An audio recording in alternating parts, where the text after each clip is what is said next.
Joe Rogan Podcast. Check it out. The Joe Rogan Experience. Train by day, Joe Rogan Podcast by night, all day.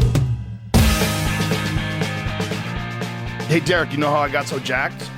Oh. I followed the 9 ancestral tenets. Oh, I heard that works really well. It's the best way. Yeah. Boy, when I saw that video that you posted, you actually sent me the video after I'd already seen it. I caught it like within 3 minutes of you posting it. Oh, my God. I saw it. It just showed up on my YouTube feed. I'm like, oh, yes, here we go. And wasn't surprised at all. No. I mean, it seems completely makes sense, but that's exactly what I expected. Yeah, it seemed like just a matter of time for him. There's no way you can look like that in your 40s. That jacked. I mean, he's preposterously jacked. Do we have a fucking...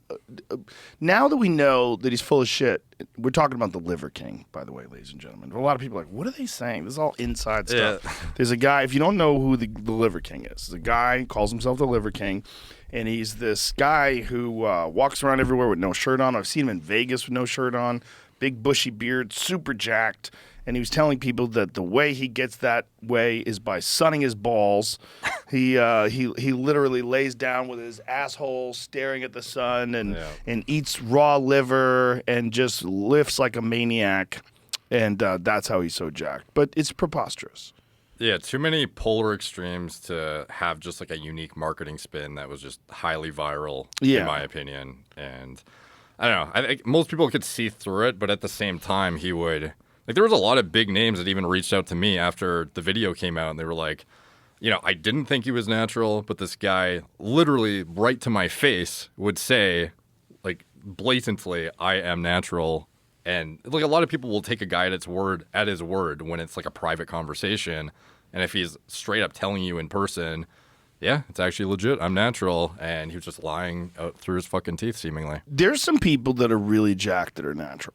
For sure. Some people that are like super, super disciplined. They, they're taking supplements, but all legal supplements that you can get at like a vitamin store. And they're just like, they've never gotten off the grind. And who's that guy? Paul Sklar? Did you comment on him? Yeah. He actually did blood work like immediately after I had talked about it one time, and it checked out. Yeah, he looks like what's possible. Yeah. Like if you don't know who that guy is, he's super jacked and he's 50 years old. But when I'm looking at him, I am not getting any like steroidy vibes. I'm getting a really fit guy who works out really hard and has probably been doing it for 30 years. Yeah. That's what I get when I look at that guy. That's all feasible and possible. Now please go to the Liver King. Please show me some preposterous Liver King physiology. Oh, he has. Have you seen his apology? No, I haven't. I want to watch it. He comes clean on steroids. I fucked up. I don't know if you guys are able to watch. I just want to see his images, though. I want to see some images of his body, because his body is just so off the charts, ridiculously massive. That's okay, but that's there's unflattering lighting. Without yeah. I want to show some of him like jacked and lifting, because he's just fucking gigantic. So he did cover the ab implants and etching again. He said no to both, even in his apology. Touches on it. Is it? I mean, I guess it's possible if you're on that much juice that your ab muscles grow that big too, because the kind of stuff he does is, very core specific. Like he's doing a lot of stuff where he's like cleaning and pressing kettlebells and walking with them over his head, and all that stuff really does ignite your core. And if he's doing that all the time, I would imagine it's possible that those are real abs. But that was the question. Do you think those are real abs? Yeah, personally, I think they're legitimate abs, and the etching thing I think is more of the controversial topic. Did he have some sort of like cosmetic work done to target locally the fat around the abdominal, definition? Would that make much of a difference though? Because he's very lean, clearly. If you look at his arms, you look at his chest, you look at everything, like look at that image right there. He's so lean. I mean, how much fat would you even be talking about? And how would that make the thing is the topographical map of his his abs, Yeah. the way they pop up like mountains. That's just mass. Yeah. That's where the question of whether or not that's real or whether or not they're implants. That's what I was leaning to, is just like, I feel like his overall body composition is pretty consistently represented. I don't think he has like I get that his yeah, like look at him walking there. like the argument is they don't change in like when he sits down or anything, the density of them and like the separation is so dramatic that it's got to be something. Yeah. And you could never really say if it was well done, like what did or didn't happen. I don't think it's implants, though. That would be really obvious in my opinion. Well, granted, then it's like, well, if it's unnoticeable, would you even... Right. Right, it's like plastic surgery. You only see the stuff that's not good. Are you guys able to play the apology without it being copyrighted? Sure. Yeah, we can play it for Come us after now, and us. We'll figure it out. I don't know what like the Spotify copyright Oh, rules are listen. like. I think Spotify can handle this. Play Okay. the YouTube version because Let's play it. Put a little bit up on. Yeah, if you put it on Instagram. YouTube, you're more than allowed to. Here it goes. Liver King confession. I'm making this video. Whoa, What's up with Sounds the like terrible shit. sound? try again. Is it a connection issue? Maybe. To apologize. Yeah. Weird. That's happened before. What is that? I don't know. A lot of people believed him, including the Bell brothers, Chris and Mark Bell. I'm like, wow, guys, you do steroids. Yeah. How do you not look at that guy and go, clearly? I think Mark likes to think that a lot of people like he doesn't want to put a. Embarrassing.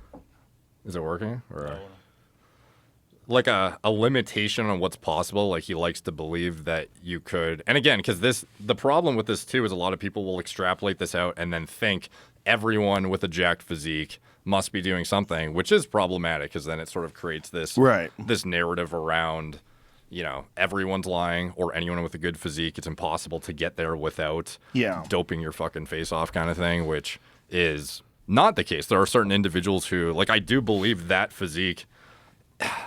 Okay, maybe not that physique, but like within striking distance of that, in 0.00001% of individuals, you could get there naturally. Yeah. Potentially. Hyper responders. Yeah. Guys who are just like ridiculous genetics. Like Ronnie Coleman natural. Yes. Yeah. Perfect example. Yeah. Ronnie Coleman natural was super jacked, but he couldn't compete with the most jacked guys, and then he started doing steroids. Yeah, then he just exploded. But he's super honest about it. Like when Ronnie talks about it, he just will explain. Like up until he was 30 years old, he was natural. Yeah.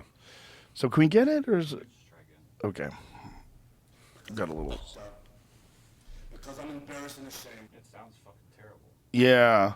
Maybe there's another Something wrong with version my of it. cable. I think there's something wrong with my cable for some reason. I'm looking at the audio on my feed and it's not. Is it the cable Right. or is it how it connects? Is it like It's one of the other. It's both. It could be both.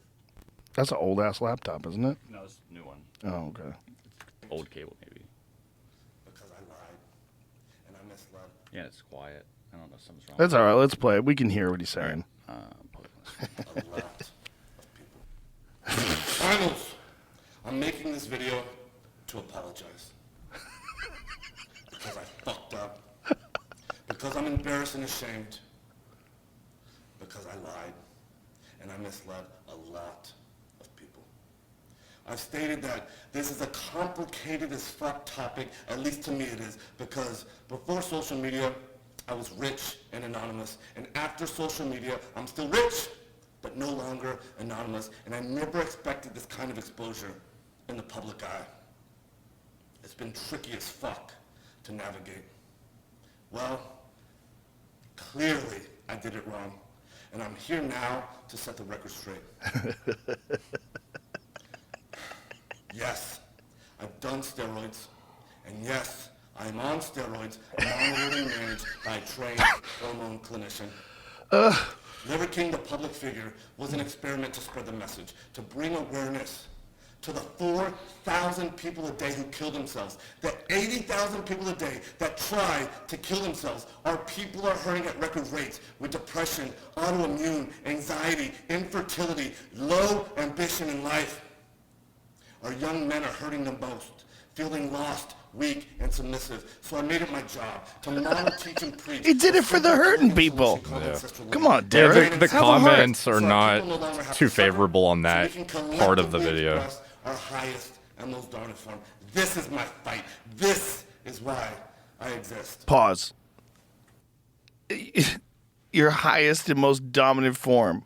Yeah. What? He wanted everybody that's depressed and trying to kill themselves to reach their highest, most dominant form.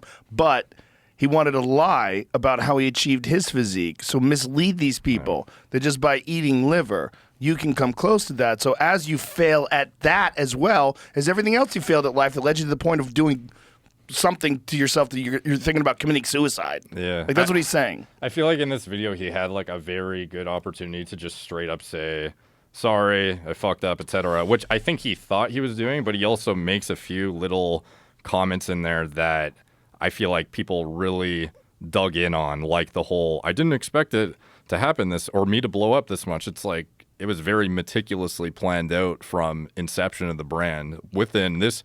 I don't know if you saw the emails, but it's like within one year, I want to be at exactly this in social media following, and this is what I'm going to do. What's his social media following at now, Jamie? What's his Instagram?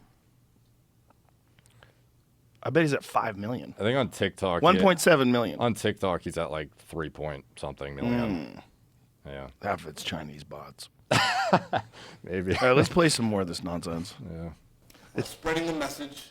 I've been on several podcasts, and when asked if I've ever taken steroids, I've always said no. I don't touch the stuff. Not gonna touch the stuff. Never touch the stuff. That was a lie. I've convinced myself that this had nothing to do with the ancestral message. I convinced myself that I'm not a competitive athlete of any kind, so who the fuck am I cheating? I convinced myself that this topic was a placeholder for a far more important conversation.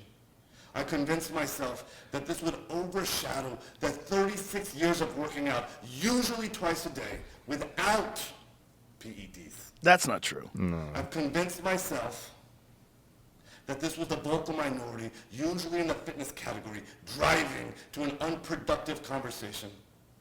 And I had convinced myself that this would be the wrong message to send to the 15-year-old boys. Oh, the 15-year-old So I boys. continually dismissed it. The ones who and I actually can dubbed get jacked. myself They're full. We've seen enough. You know what the problem is? Sometimes people don't hang out with people that are smarter than them. And you think you're the smartest person, or maybe because he's running this company, people have to listen to him. So he's got this distorted perception of his ability to communicate and his ability to, convince people. That was so theatrical and so corny. I don't know how, what kind of thought process went into there was some sort of ROI calculation on if I lie, what is the probability I get outed versus how viral can I go if I lie from the get-go versus, I just don't know how his team, especially with the information out there, thought that it was going to be a net win where it's probably never going to come out. Does he have a team?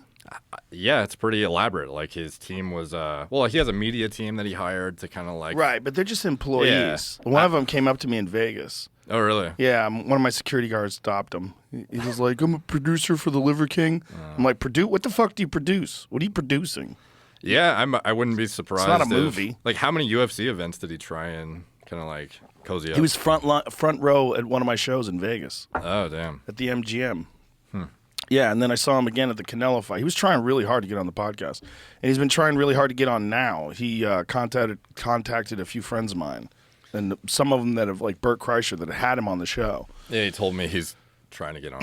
Yeah, for what? For what? Say that more? Come on, this is dumb, man. This is you ran a con game, and you got busted. Yeah. And it's unfortunate that you feel terrible. I'm sorry you feel bad, because that's just what happens when you get caught lying.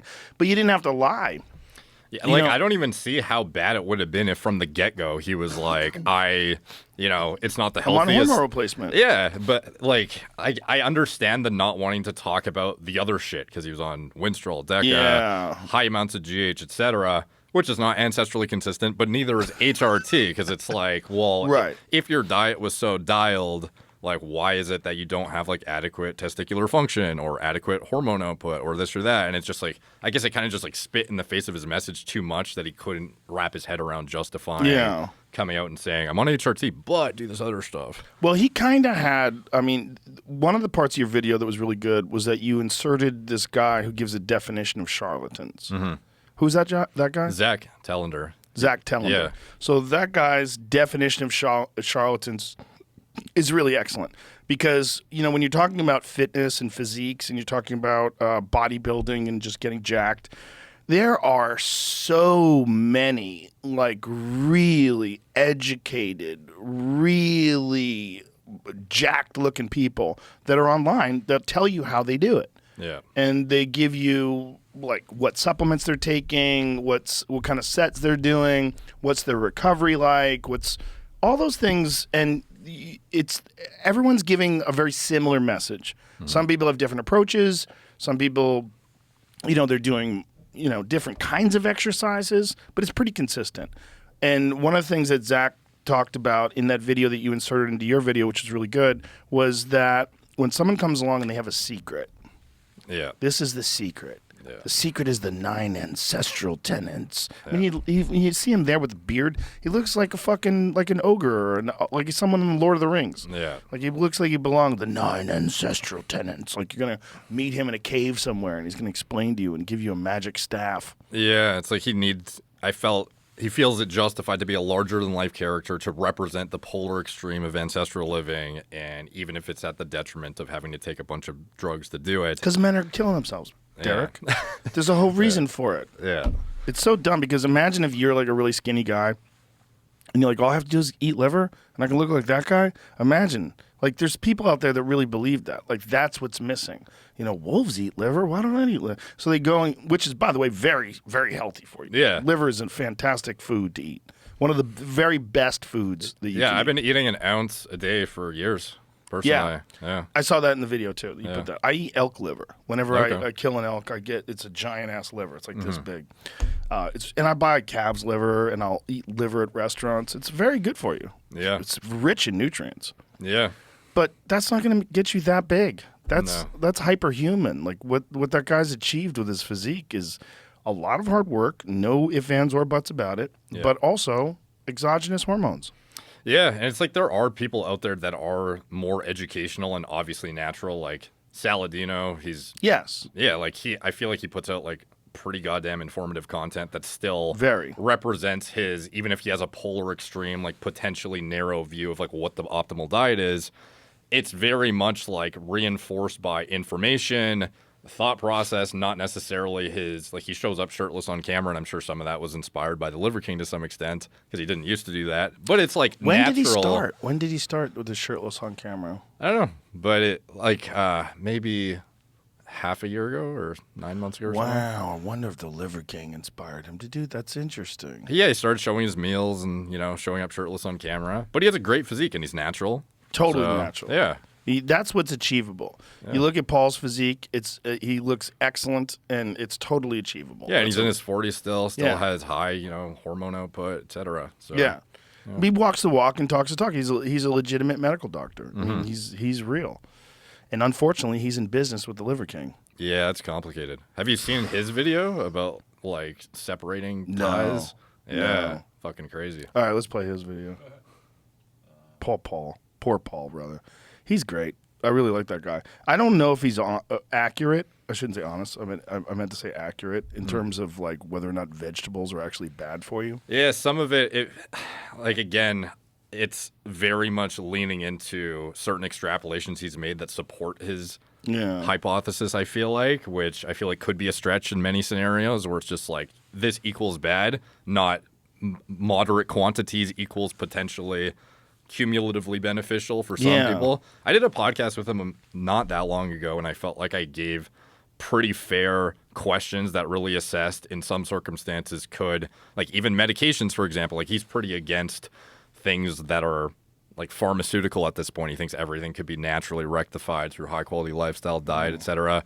To some extent, maybe I'm speaking on his behalf and being a little bit too polar on that, but he is very like, I don't know, he's open to the idea that there's some minor benefit potentially to having the hormetic stress of a vegetable in some circumstance, but then in his content that's bite-sized, it very much comes across like seed oils fucking suck. This equals bad. Don't touch this. And I don't know, like it's he's definitely finding his own unique way to pick up virality himself, but at least it's centered around like what he believes to be truthful. He's not misleading necessarily with his like, you know, a fucking calculated, pre-planned, meticulously thought out like lie, essentially. Yeah. So yeah.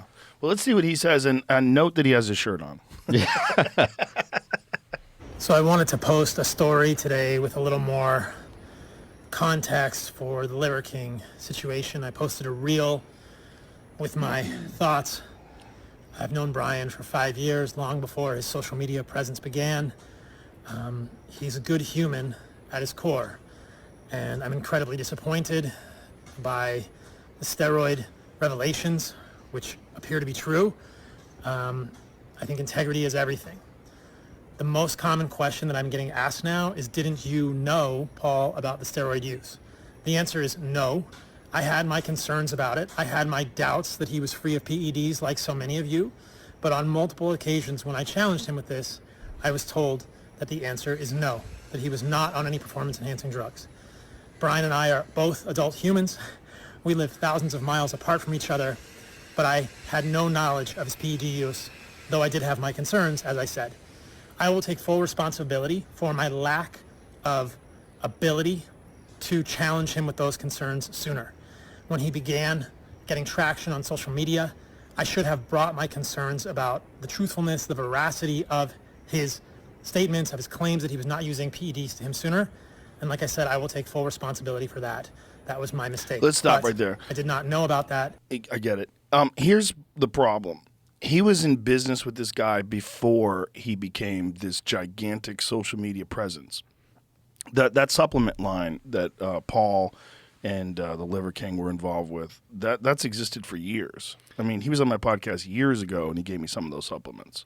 Yeah. I think Heart and Soil has been around since well before the Liver King inception. So back then, it didn't matter. What Paul was trying to do was he was trying to promote supplements that he believed would enhance people's diet. That, you know, if you can't eat enough liver, if you can't get heart and kidney, you know, we could use desiccated forms of it. Yeah, and I think that's a noble way to market it too, where it's like, I have a, let's say I have a micronutrient deficiency of, I don't know, vitamin A or copper or whatever it is, or choline, for example, like liver is very dense in choline. That sort of thing, using, if you don't like the taste of liver, is it reasonable to have a supplement in capsule format to get the exact same thing in, but without having to eat something you deem to be gross? Like, totally. And I think that's like a totally fair way to market it as well. Yeah. But it's the whole, you know, the other angle. Yeah, but imagine being in business with this guy, and then all of a sudden the guy starts being shirtless, walking around with a chain around his neck, and you know, all the crazy shit that he was doing, and then saying he's steroid free. The crazy thing about it is the first time, as far as I know, that he said and lied to somebody on camera was to the face of Paul. So that's probably why he feels even more. Really? Yeah. Like it was on Paul's podcast where he was like, you know, tell everyone about, like, there's a lot of speculation going around, you know, we've talked about it. You tell them, are you enhanced with PEDs? What do you do to get this physique? And then he basically just said, this question has done more for the Liver King brand than any other question, and I'm glad you're asking. The answer is no. I've never done the shit, never going to do the shit. I feel like, I mean, this is Monday morning quarterbacking, and Paul's a friend. I really like Paul, but I feel like he should have asked him to take a blood test. Yeah, like if you're highly suspect, you're in business with this guy. Yeah. And now this guy's this gigantic social media presence. Drug testing your fucking business partner. Yeah, well, I would do that. Yeah, like, it's just funny how like that's actually justified in this scenario. In that scenario, it is. I think ordinarily, if the guy was just a business partner, you know, of course you wouldn't. But also, of course, you wouldn't lie. Look, if I was friends with the Liver King and he told me he was clean, I'd be like, get the fuck out of here, bitch. Yeah. That's what I would say. I would be like, as a friend, I'd be like, come on, man, shut the fuck up. Shut the fuck up. You're 5'7", 200+ pounds, solid muscle. Yeah. And you're, what, 45 or something like that? Yeah. Bitch, get out of here. You're doing something. Stop lying. Yeah. Just as a friend, I would Yeah. be like, I can't be friends with you now because now I know if you'll lie about something so similar or so simple, rather. Like, Yeah. No, yeah, I guess, like he did say, I should have grilled him harder, but then it's like a lot of people, get on him like, shut up, like you should have known before the should have fact. known. Yeah. You should have known. But he doesn't do anything. So maybe that's why. Maybe if he was on HRT and maybe he was surrounding himself with guys who were like really super jacked, Yeah. maybe he would like be more entrenched in that world. But it seems like the kind of exercises that he does a lot of body weight stuff and he does a lot of like sprints on the beach and surfing, and Yeah. he's not in that world. Yeah, there are some people who are in the know, like you, who would be like, obviously, like, how could you not know? And Yeah. a lot of people are coming out and like, oh, big surprise, like, who didn't fucking see it coming? But there are a lot of people, like, potentially even Paul, like, some people are doubtful that he's, truthful in that context, but, like, Paul's, like, a hyper-intelligent individual, and if he actually didn't know, like, imagine the layman who Yeah. thinks that, Yeah. The Rock is fucking clean, for example. Right. Yeah. Exactly. So, Does The Rock say he's clean? he has implied it pretty heavily, but he also doesn't end up in scenarios where he gets asked point blank, whereas Liver King goes out of his way to fucking lean into it and use it as like a marketing spiel. The Rock should come clean right now. He should make a video in response to the Liver King video. I need to talk to you because The Rock's been lying. Yeah. No, yeah, There's not a fucking chance in hell he's clean. No. Not a chance in hell. As big as The Rock is, at 50, What was wild is he came out, okay, and I get this is like coincides with the message he would want to push too. And I don't think it's like disingenuous necessarily, but it's like he was on a Men's Health interview and he talks about how his number one priority is longevity now.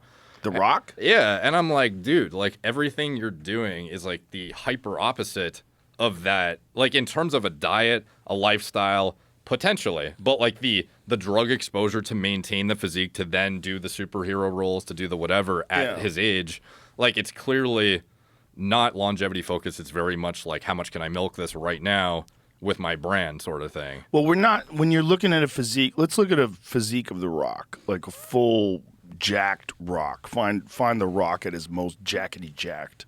He's like pretty fucking peaked in terms of like the last few years. He's definitely like turned it up a notch. At 50. Yeah. That's natural, bro. That's How could you think otherwise? Eats a lot of sushi. Yeah. But point is, it's like you can't even get there with HRT. That's not HRT. No. Like that, Jesus Christ. Yeah. And it's like, is this pro longevity? Like, of course not. And it's No, he's so massive and he's so different than he was when he was 30. yeah, when you're in your 20s and obviously mindful of your image and, you're still working out like a maniac, you're like a top tier. Like, he's a genetic marvel, as is anyways when he was natural. Like, Yes. So to have all of a sudden 30 years later, like you're in better form than you were in your 20s, like it's just fucking obvious, obviously. Yeah. I mean, this is okay, but there's some better videos of him where it just, shows this preposterous physique that, there's a responsibility that you have to people that are listening to you. And if you don't want to talk about it, that's one thing. Yeah. But if you do talk about it, there's a responsibility that you have to people that are listening to you. And I think you have to be honest. Yeah. Which is why I'm honest about it. I don't think there's anything wrong with taking hormone replacement. I think it's actually wise. I think it's healthier. I feel way better than I did before I was doing it. And I started doing it when I was like 37, 38. And even then, I was just taking like the cream. I was taking testosterone cream. And like right away, I was like, oh my God, I feel so much better. Like everything felt better. I don't think it's wrong. I think it's smart. But you got to be honest. What do you think an A-list actor should do if they were asked point blank in an interview on like a movie? Like they're promoting a movie that they just did where they just peaked their physique and it's clear to the person who's can discern what's going on. Like Thor. Yeah, let's just say Hemsworth is in an interview. Yeah. What do you think he should answer when he's asked point blank? Like, did you use any enhancement? Well, Mickey Rourke did. Did he? Shout out to Mickey Rourke. Yeah, when Mickey Rourke did The Wrestler, he told everybody. He's like, I think he did one of those shows, like Letterman or Colbert or something like that. And he was like, I was on a ton of shit. Yeah. Yeah, he was like, I talk a lot of stuff. Because Like, there's definitely an argument. Mickey's kind of wild, though, Yeah. There's definitely an argument to be made that when you have such an impressionable and massive audience, that if you say this is what it took to get here, it very much could influence the trajectory of certain younger men who are trying to aspire to be like you. So, like, I see both sides of the coin for sure. So it's kind of an interesting scenario for some of the actors, because I think just unspokenly some of these interviewers know to not ask the question. Right. But, like, it's just an interesting scenario in which I would wonder what the best answer is if it's just point blank yes. Well, let me tell you a case. There was a guy who got really jacked for a superhero role, and he did a friend of mine's podcast. And he said to him before the podcast, I'll talk about anything, but do not ask me about drugs. Please don't talk to me about steroids or drugs. It was the number one thing he did not want to talk about. I think studios and the massive amount of money that's involved in a film, like the one thing they don't want is to jeopardize any of the potential income, right? Yeah. And if you come out and say, the only way I got this way for the Hulk is I had to take massive amounts of steroids, and this is just how it is, people are going to get upset. Oh, you cheated, and there's a mentality as you go further down the line that people are less and less educated about the realities of fitness and physiques. As you go further and further down the line, there's a mentality where people are like, Barry Bonds cheated, Mark McGuire cheated, those are cheaters. Or Lance Armstrong. Yeah, Lance Armstrong cheated. Yeah. And they're just uneducated. And unfortunately, we're playing to that. And mainstream television is so woefully piss poor at interviewing these people and pressing them. Yeah. And they let them off the hook every time. Every single time, whether it's Thor, whether it's Hemsworth, or any of these people who got super fucking jacked for a movie. Like Wolverine, like, cut the fucking shit. Dude, what's wild is apparently he's coming back to be Wolverine again. But they're going to CGI it. Oh, they are? Okay. Yeah, he said he can't do that anymore. And, he's Fair. probably, and he's in his 50s. Yeah. He's probably like, I am not doing He's this. like, I'm not going to commit to fucking killing myself potentially for this role. Yeah. I mean, what do you think a guy like that gets on to get that big? I mean, what kind of stuff? I've never gotten that big. So when you get that big, like, what are you on? Well, Wolverine, I feel like his physique was largely low body fat, more so than, like, at massive amounts of size. Like and that one, that's a good point. The most stacked he's been is that picture right there, basically, and you can just see it in the traps. Like, that's actually achievable. Yeah, guys have definitely, that Paul Sklar guy is built like that. It's just in the condensed time frame and the unique circumstances imposed on these individuals who go into the prep not looking like anything. Like, that's where it gets unrealistic, and they're just completely transforming in a matter of like 12 weeks. Right. Yeah. He looks pretty jacked there. Yeah. Look, he got massive. He probably took some shit. Yeah. But, like, Hemsworth got bigger than that, right? Yeah. But he also has better genetics for sure. Yeah. I actually talked to his trainer. It was for the first role he ever did, the first Thor movie. He had this guy, it was like Chris Duffin or something. I forget the guy's name. But that guy outsourced a trainer who is local to Chris to work with him, and that guy claims I asked him point blank, he was like, I have no idea what they were doing. Like, even the guy who was literally with him in the gym, he could be lying to my face though too, but he said he had no recollection of them, no idea that they were doing anything. As far as he knows, it was all natural. I'm just like yeah, it's a weird world, isn't it? Like, where you're supposed to kind of be full of shit about that stuff. Yeah. Because it's so obvious to people. Yeah. Like, one of the interesting things. I don't actually think it's problematic, by the way, for somebody to juice up for a role to represent a superhero character. It's more when they lie, but they also have marketing and or products centered around their physiques and what they achieved for that role. Like, for example, with Hemsworth, he has like this app that sold for $200 million that is centered around workouts and stuff. But some of the marketing around that will be like, train like Thor, this is what Thor did, how to get his physique sort of thing. Yeah. That's where it gets kind of murky, in my opinion, more so. Yeah. Well, I don't think there's anything wrong with doing steroids to achieve that sort of physique for a movie either. Yeah. I do think there's something wrong with lying about it. Yeah. But there's also, if you went on a show, see, when Mickey Rourke did it, he did it for The Wrestler. When he talked about it, he talked about doing steroids for The Wrestler, and that was a movie that wasn't really about a hero. It was about a guy who's down and out, and he's all fucked up, and he's doing drugs, and he's a mess.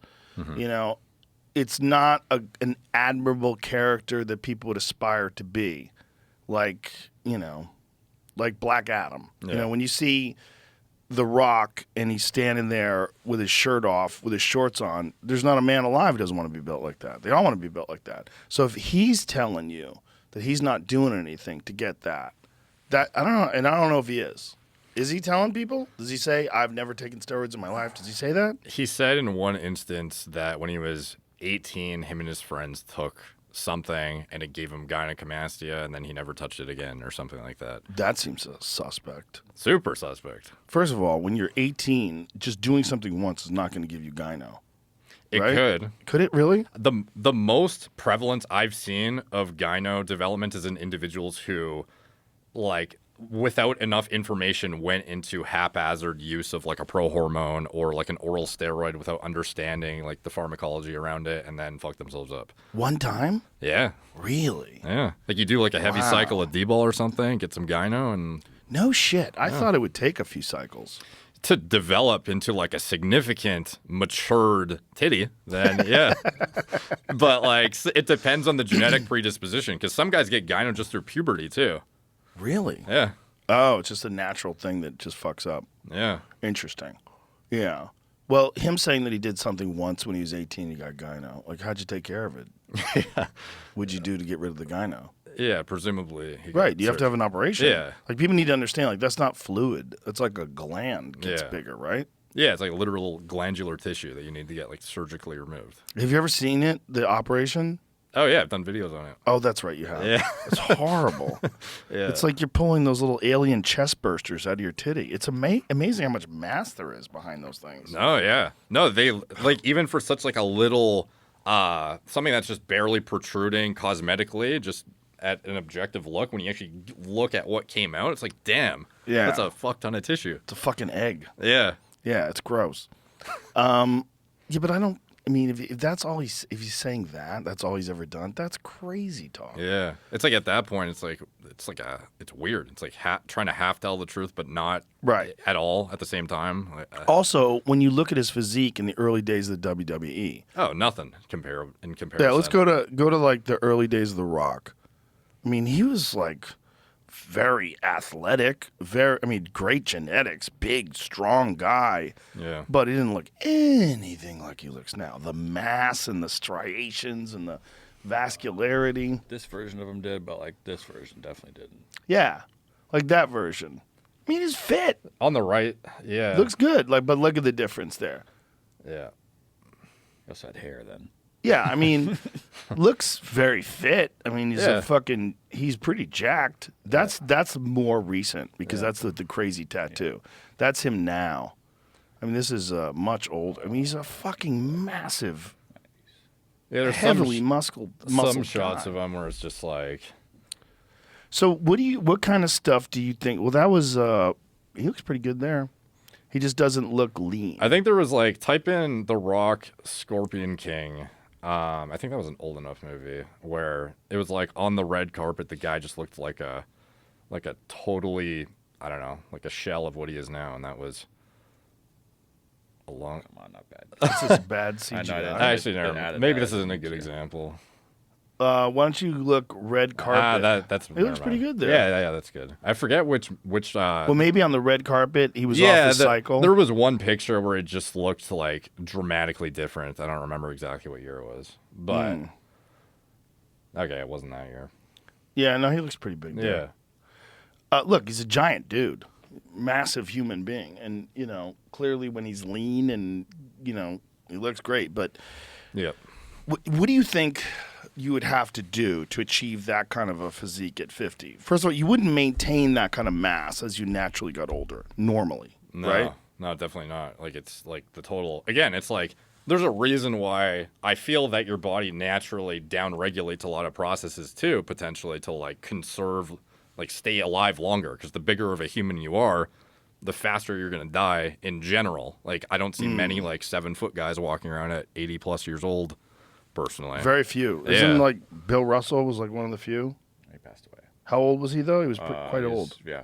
I think he got close to 90. Yeah. Okay. Yeah, but in general, like even bodybuilders, like again, they're subjecting themselves to absurd amounts of drugs, but at the same time, like the sheer body weight and the stress it imposes on all organ systems and the longevity of everything internally, not just like it's all something that accelerates you towards death faster, like essentially. So it's like total antithesis of longevity at the end of the day. Right. So yeah, you're definitely not gonna be able to sustain that at 50, even on HRT. Like you're going to have to be, he's gonna have to like transiently push the envelope fairly often if he's doing multiple rolls on a consistent basis that require this look. And it seems like he's been like pretty fucking dialed about maintaining it like year over year now. Yeah, he's never really gotten thin or fat or he's never shrunk down then built back up. Like, there's definitely something about once you've built the tissue, you can retain it with like a very modest amount, or at least to some extent. Like it's still going to typically be something outside of what would be normally achievable in terms of your hormone production, because if you went totally natural, you would just fucking melt away. But a lot of it is the building the muscle. I'm sure you can attest to building muscle is magnitudes harder than it is to just like hold your physique. Yes. So like you could get away with maybe working out like a few times a week with like very moderate volume and maintain exactly what you have. But to actually build, you're going to have to go into a surplus. You're going to have to increase your volume. You're going to have to increase your, you know, your rest, your sleep quality, duration, etc. Like it's all very demanding. So it's not, it wouldn't be unthinkable that, or unfathomable, whatever the terminology would be, that he would use a shit ton or like a decent amount, blast, got to where he is, and then he could sustain it with what he deems to be not healthy, but like healthy enough that he can sort of just like cruise on it and like hold his shape for whatever the foreseeable future of him doing these kind of roles. So what kind of stuff do you think someone would take to achieve that sort of physique? I don't think it's very dissimilar from what like Liver King. Everything he's doing is pharmacy derived and prescribed. Like there was a reason why the compounds he chose, some of them are like, for example, Winstrol, not something that has a clinical application generally, but like there are certain medications that are only available through a pharmacy legally. You can get prescribed by a doctor and get overseen by a doctor. So like I would imagine The Rock is not touching stuff like Trenbolone. That's, you know, like an underground product that is not going to have like pharmaceutical standards for its production. And it's just not like a safe compound. Not that any of them are safe, but like generally it's not the most, I don't know, risk-averse compound. And what are the risks when someone, especially when someone's like 50 and you're doing that? Like, what are the risks? Significant, like, heart enlargement and, like, impeding the actual function of the cardiovascular system in general, kidney stress, depending on if you're using oral steroids or not, liver toxicity, neurodegeneration is going to be accelerated from high doses of androgens. Like, across the board, it's just, like, broad spectrum, terrible for you above HRT. So it is that interesting moral dilemma. Like, what do those people say when they're confronted if they do want to be this? You know, they're trying to be this character that is a superhero, and it's something that people are going to look up to.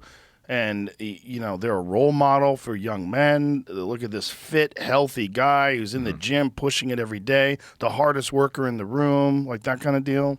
Yeah, no, it's a weird, interesting scenario. And it's wild because it's like you can know for certain The Rock wouldn't be who he is if it wasn't for the steroids For and certain. his physique. The physique is the selling point. It's like a really hot girl who decided to just, you know, let herself go. Like, there's no way. Yeah.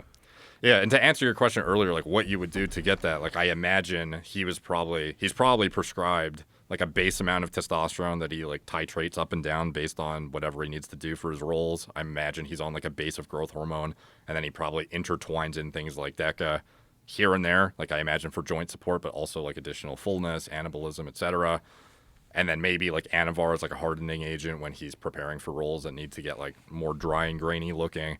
But in general, it's going to be stuff that is prescribable by his overseeing, whoever it is that's overseeing his care. It's going to be pharmaceutical grade compounds that you can have actual medical oversight. Like, no doctor is gonna recommend you take like a trenbolone, for example. He looks amazing. Yeah, He it looks looks like great. a fucking bodybuilder level front double. Yeah, he looks fucking great. Yeah. The question is, like, if these guys are doing media events and they're going on, you know, these talk shows and they're being interviewed for interviews and stuff, and they're not telling the truth about that, like that's, or are they even being questioned? I mean, is anybody questioning The Rock or questioning I think they kind Hemsworth? of know it's like not going to turn out well if they ask. Like, they'd probably get like fired, I imagine, if they actually ask that question to them. Isn't that crazy? Yeah. Because I think that's an important topic. Yeah. No, and it just gets swept under the rug because it's like, it's nothing about answering the question other than getting the breaking story is conducive to that reporter's like longevity of their career. Right. Essentially. It's really unfortunate that even HRT has gotten such a weird. It's in this very bizarre category of things that people avoid discussing. Oh, And yeah. I know guys that are sheepishly asking questions and trying to get on it now that are friends of mine that like 10 years ago used to mock me for it. They're like, "Why are you taking that stuff?" I'm like, "Why aren't you taking it?" Yeah. You know, like, what's wrong with you?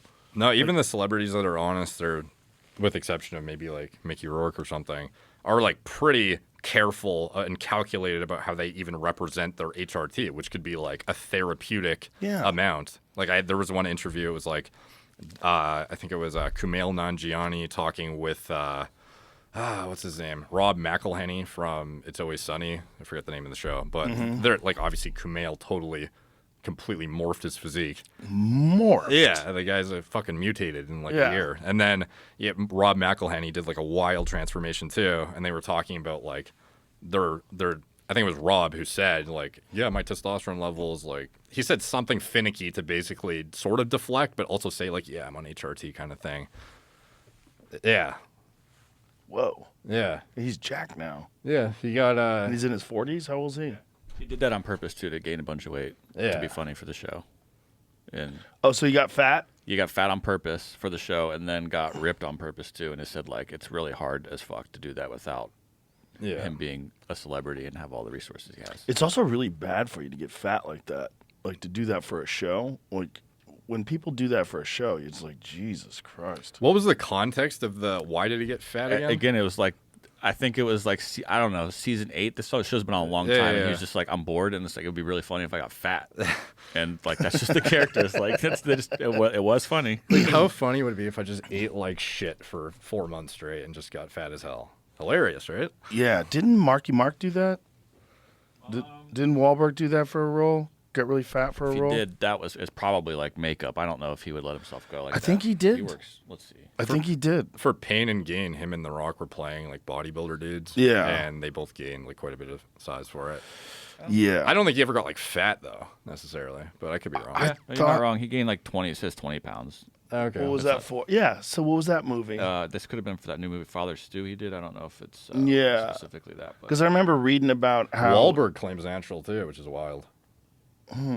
Yeah. 30 pounds for Father Stew. Yeah. There was some guy that I think he knew. could be natural on the left. Yeah. That's No, he could be. Yeah. But I think I forget who it was, but like somebody had a list of some steroid dealer that had like a list of customers and leaked it, and he was like on the list. And then he was questioned by a reporter, and he just like was like, I don't know what you're talking about. I'm all natural. Yeah. It's weird that you. It's just a weird for someone like you, who is very well versed and really understands it. And your show, by the way, for people who don't know, it's called More Plates, More Dates, and it's on YouTube. And it's a goofy name, but it's a great show. But it's I'd love to ask you about that like direction, by the way, because I've been thinking about like, should I change it? Like as I get older, I sort of like. No. I don't think you have to. I mean, it's kind of funny. Okay. And everybody knows it. Like Everybody it's knows catchy, but it's Yeah. like I made it when I was like, I don't know, like early 20s, and it's just like Yeah. it, like clearly as I delve more into the rabbit hole of like the science-based community and like talk with guys like Huberman and stuff, like I feel more and more disconnected with what it was, which was just like self-improvement for men, like broad spectrum. Yeah. And I get more into like the professional interactions with guys like you, guys like in the science-based community. It's like really sometimes I feel like I don't even align with my own like channel name. Like it's weird. Right. I know what you mean. Yeah.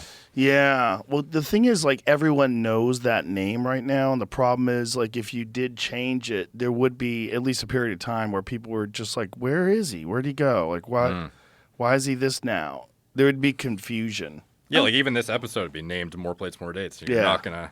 Yeah. I don't think it's a problem. Yeah. I mean, I get it, though. It's kind of a funny story, though, that you started when you were in your early 20s and now, now you're actually more mature. And yeah. I try to, sometimes when I see channels like PewDiePie or some of these channel names that are just objectively kind of, I don't know, silly or whatever, I'm like, oh, well, they did fine. So who am I to think I should do differently or something? But I think you're fine because everybody knows. It's just they know the story. It's like you've had the channel for a long time. Yeah. I think it's fine. Look at Mr. Beast. It's the biggest channel on there. And great example. What does Mr. Beast mean? Right. I think it was his gamer tag when he was. Yeah, exactly. Yeah. Yeah. Everyone knows who he is now. Right. Yeah, perfect. Yeah. Yeah, I don't think you have to change it. I think the negatives of changing it outweigh the positives. Okay. Yeah. And also the positive, it's like, is part of the charm of the show is that it has a goofy name. Because, like, you're obviously saying some very intelligent shit and very knowledgeable shit, but you have the silly more plates, more dates. I feel like there's a barrier to entry that might be higher for the demographic as I age, though, where it's, like, harder to take an initial piece of content as a new viewer. You're just like, what is this, like, douchey fucking bodybuilder channel? Right. Yeah. But when people listen to you talk, also the complete lack of pretension in your production. I mean, you're sitting there with a fucking air conditioner behind you. What is that? Is that a... What it's is a that secret, thing? bro. I can't tell. You can't tell what it is? It looks like something that Gru would have. Yeah. in the Minions movie. But it's fine. I don't think you need to change that. But people like you in the world that you live in, where you're constantly examining the efficacy of supplements and of modalities and strategies for fitness and health and longevity and all these different things. For you, when you see people talking about being natural, when they're clearly not natural, it's offensive, isn't it? Yeah. Definitely. Yeah, for me, it's offensive too. It's like I get like I rarely talk shit about people. Yeah. But the Liver King thing, I was like, get the fuck out of here. Yeah, stop. The thing that rubbed me the wrong way the most about it, and is kind of like what compelled me to even make a video, was because he was seeking coaching without the disclosure of what the plan was to do with that help.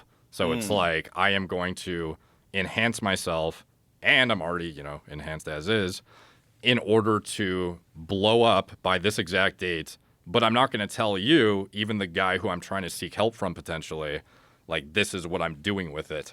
So it's like you're almost like aiding in the fraudulent activity a little bit. Yeah. And it's just like, I don't know, it just like was crossing the line of, ethics and morals for me a little bit. Yeah, for sure. And it's just bad when people are very high profile and they're super duper jacked and they're trying to say they just get it from eating kidneys. Yeah. It's just stupid. It's just not good for anybody. No. Like anyone like yourself who knows that's an unusual amount of muscle for a human body to possess. Yeah. I mean, he's massive. Yeah, massive just guy. Insulting the intelligence of people who are... Yeah. Yeah. But the good thing is that, though, it does... Like, especially the way you covered it brilliantly. And I appreciate it. It's a very long and comprehensive video that goes over the entire saga, how it began, who he is, what he's done, all the statements that he's made about being natural on multiple occasions. It illuminates people to the realities of physiques and of this dilemma that we're talking about with, like, role models and superheroes and these actors are in the most insulated world. Like, it's very brave when an actor just comes out and says their opinions about controversial subjects or expresses some opinion that's not mainstream, because that's dangerous, for your career. Yeah. If you want to make it in show business in Hollywood, Like what Mark Wahlberg has done is brilliant. He shuts the fuck up, and when he talks, he doesn't talk much, and he doesn't talk about anything heavy duty, and occasionally does, and they come down for him. Yeah. They come after him when he does. You got to be real careful, because if you just start saying, "Look, look at me, look at these guns," you don't get like this. Yeah. Normally, this is not normal. These guys with 21-inch arms. Like, this is not normal. How do you think I'm doing steroids? Like, they don't do it. They can't do it. They literally can't. But if you talk to, like, a guy like Mark Bell is a great example. He's telling you, I've done steroids my whole life. Yeah. Look at the size of him. He's giant. That's why I got so confused that he didn't think that the Liver King was full of shit. And that's why I don't know. Like, I don't know if he just really likes him as a human, or what his if he didn't want to call him out to his face, or what. But it's like it was. I'm having a hard time grasping that he didn't think that was the case. But I know he thinks other people he's friends with or is aware of are natural who look even more insane than Liver King. Like who?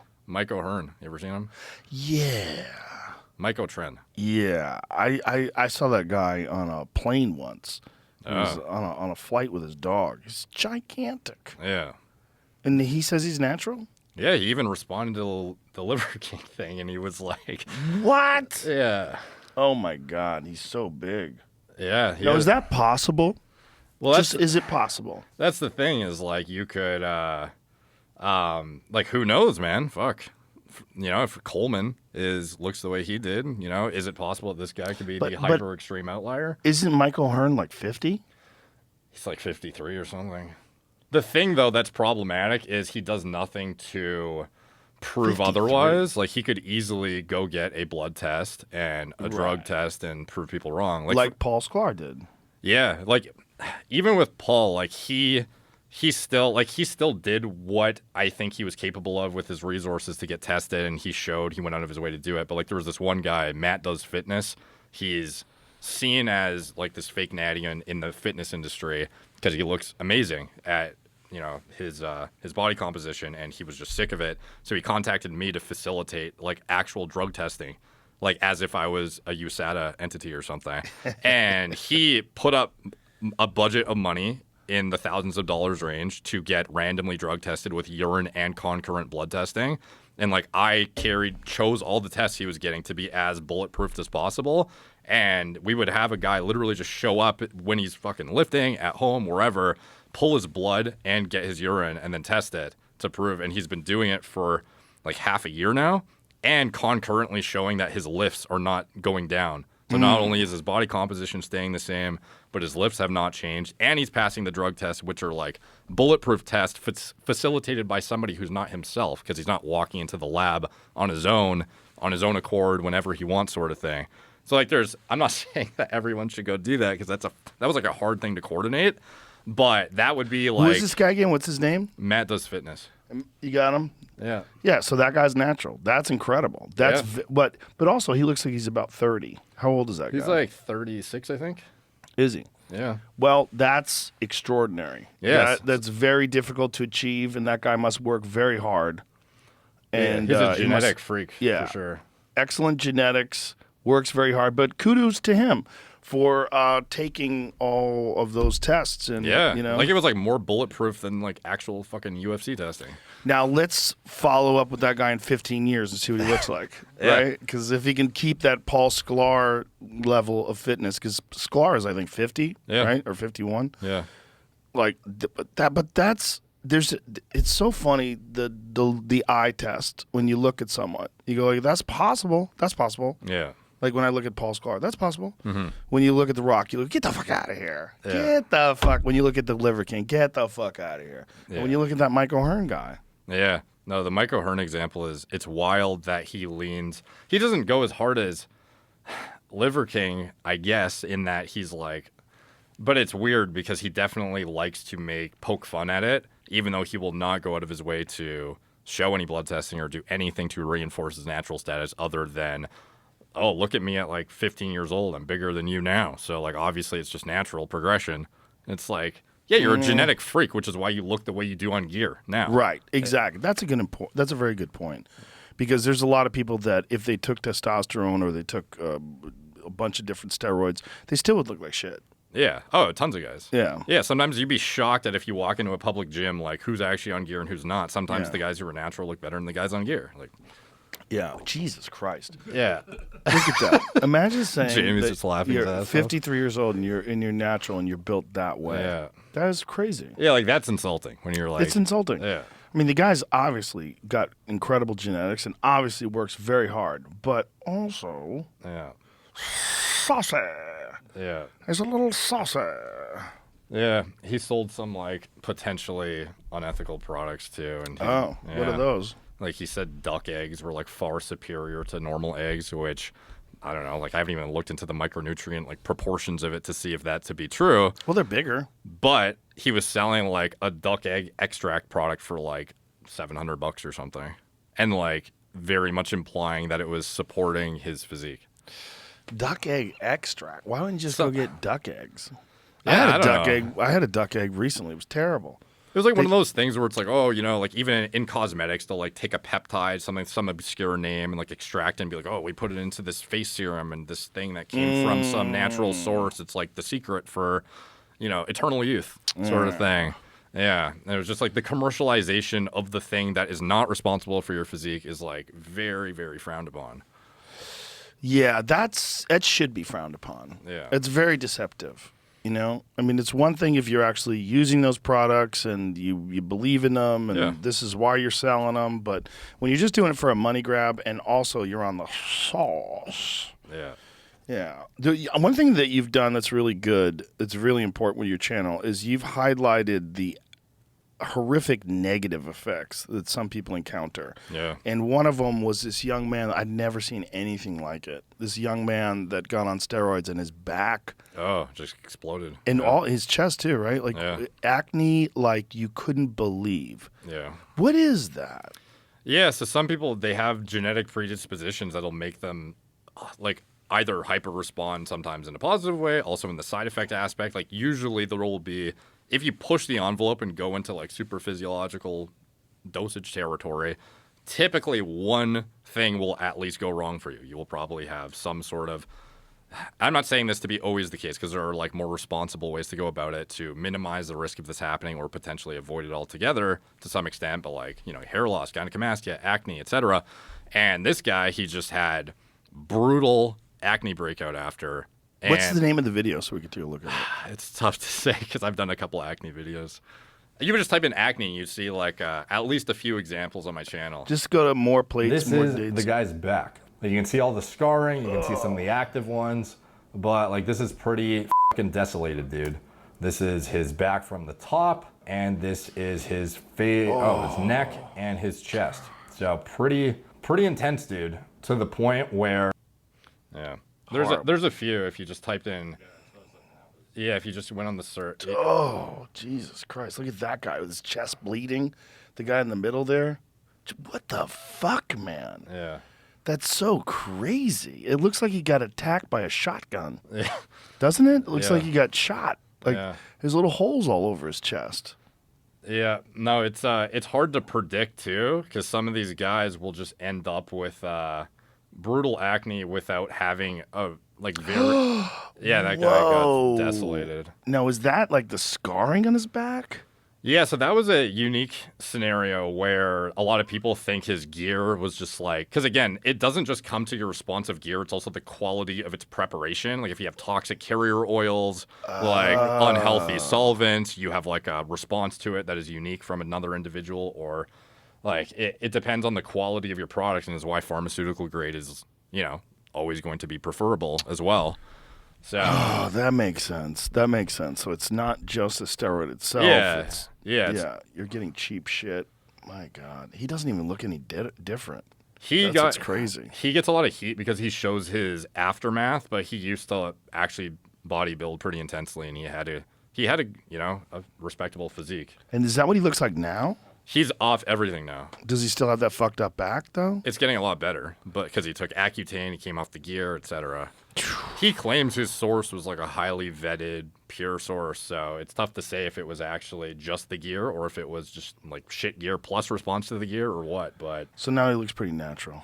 yeah, And now, does he show any photos of his back now? Yeah, he does. Oh, he still got those fucked up scars all over him.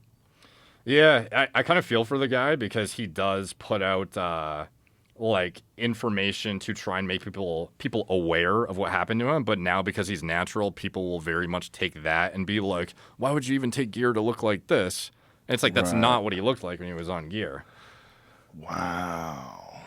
Yeah, like he had aspirations to be a competitive bodybuilder and do certain things that it just wasn't in the cards for him genetically, obviously. But yeah, that was like a wild one. That whole bodybuilding world is so strange because it literally is impossible to compete without steroids. Yeah. It's impossible. If you're going to be in Mr. Olympia. Yeah. Oh, yeah, for sure. You got to be on shit. Isn't that wild? Yeah. That there's a whole level. Even things like grappling, like jiu-jitsu, which is one of the dirtiest sports I mean, it's certainly the dirtiest combat sport, openly dirty. Mm-hmm. There's still people that are clean, that do really, like the Rotolo brothers are 19 years old. They look completely natural. Yeah. And they're assassinating people. Yeah. Just natural. There's a lot of natural people. Mikey Musumeci. Yeah. Natural. A lot of them. Tons of them. Yeah. But not in bodybuilding. No, and it's wild because it's like the fitness industry you would think is, the epitome of health and fitness is the whole point of it. So it's just so paradoxical where you have this like industry built off of portraying a healthy lifestyle, but then you're also doing like the most paradoxical unhealthy thing to your body simultaneously. But then somehow the visual cosmetic representation of the unhealthy drug use portrays a more healthy and like vibrant, vitality look to people. It's just like, oh, this jack guy must be the result of the fitness lifestyle. Yeah, what's the strange thing is like when they're in peak form, they're literally on death's door. Oh yeah, their kidneys are like about to fucking peter out, and they're just like, ready to fucking pass out essentially. Yeah, for people that don't know, when you see a bodybuilder on stage and they're fully shredded and ripped and flexing, they are so dehydrated. Yeah. They're like ready to black out.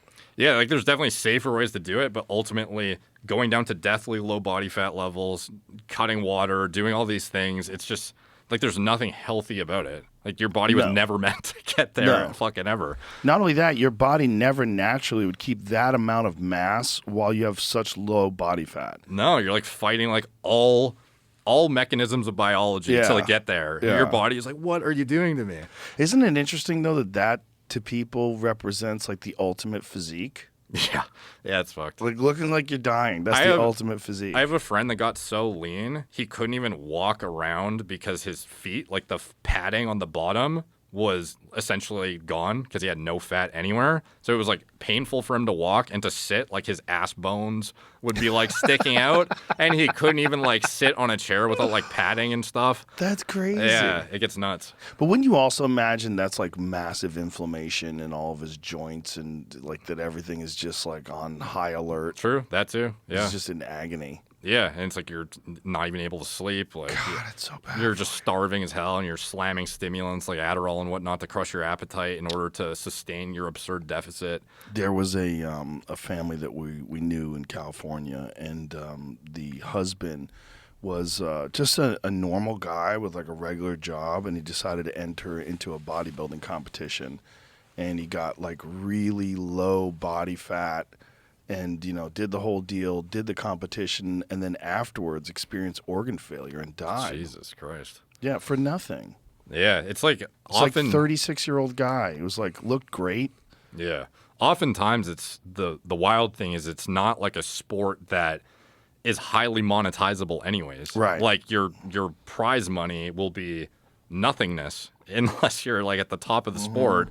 And even then it's like in general, like, I know guys who make more money in the fitness industry as just, like, influencer bros than the most top-tier bodybuilders because the bodybuilders are so dedicated to their craft and eating and training and sleeping. They don't even have the mental bandwidth to do anything entrepreneurial outside of that.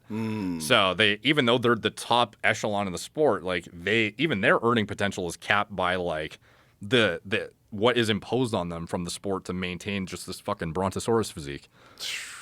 Yeah. And how long can they do that? Like, it depends. Some of them die in like their late 20s. It's fucked. Jesus. Yeah. Like, and it is no different than anorexia. No, yeah. It's just body dysmorphia. They get so, like, when you are around those guys, like, the worst thing anybody could ever say to one of them, like, hey, man, do you lose weight? Yeah. And they'll be like, what the fuck? See that? What are you saying? Yeah. Do you think I lost weight? Yeah. What are you saying?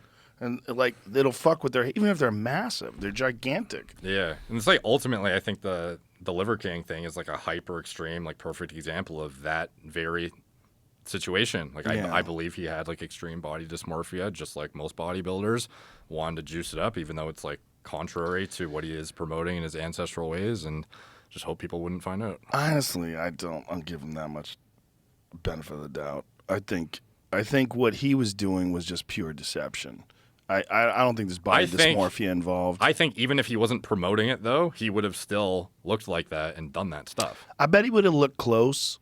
Because I think, didn't you go back to his early Instagram? He's definitely incentivized to push it harder when he's a front-facing public figure. I'm not doubting that. I'm just saying I do believe he would not just be on therapeutic HRT even if it wasn't for the message. Like, I think he very much enjoys like progressing and getting a good physique and looking the way he does. Right. Yeah, you might be right about that. Which is like what a lot of bodybuilders ultimately, when they get into this, typically it's not for like, oh, I just want to win Mr. Olympia. For some of them, very few, potentially that is the end goal, but it often stems from like an insecurity of your, whatever it is from your youth, or you feel your physique is inadequate, whatever it is, and then you compensate aggressively by going like hardcore into the, chemical enhancement realm, even at the detriment of your own health, in order to look a certain way. Yeah, and that's where that whole thing about him being a charlatan from your video comes into play, because he's selling this ancestral line of supplements where it's all,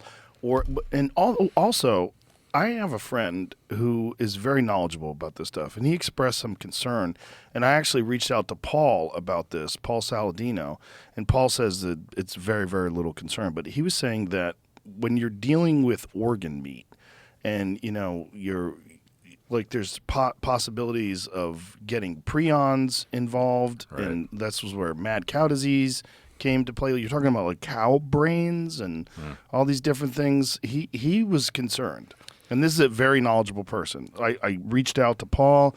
He gave me a very knowledgeable and really well thought out response, and particularly where they get their organs, everything is grass fed, grass finished. It's all pasture raised animals that are raised in the most natural of conditions. Are you talking about like the raw organ meats they eat on camera, or like literally desiccated, the actual supplements? Yeah, the actual supplements. Oh shit. Yeah.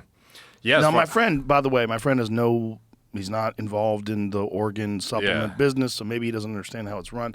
But he's like, when you deal with organs, like you're opening up the door for, like, you don't know if you don't absolutely know the source of these organs.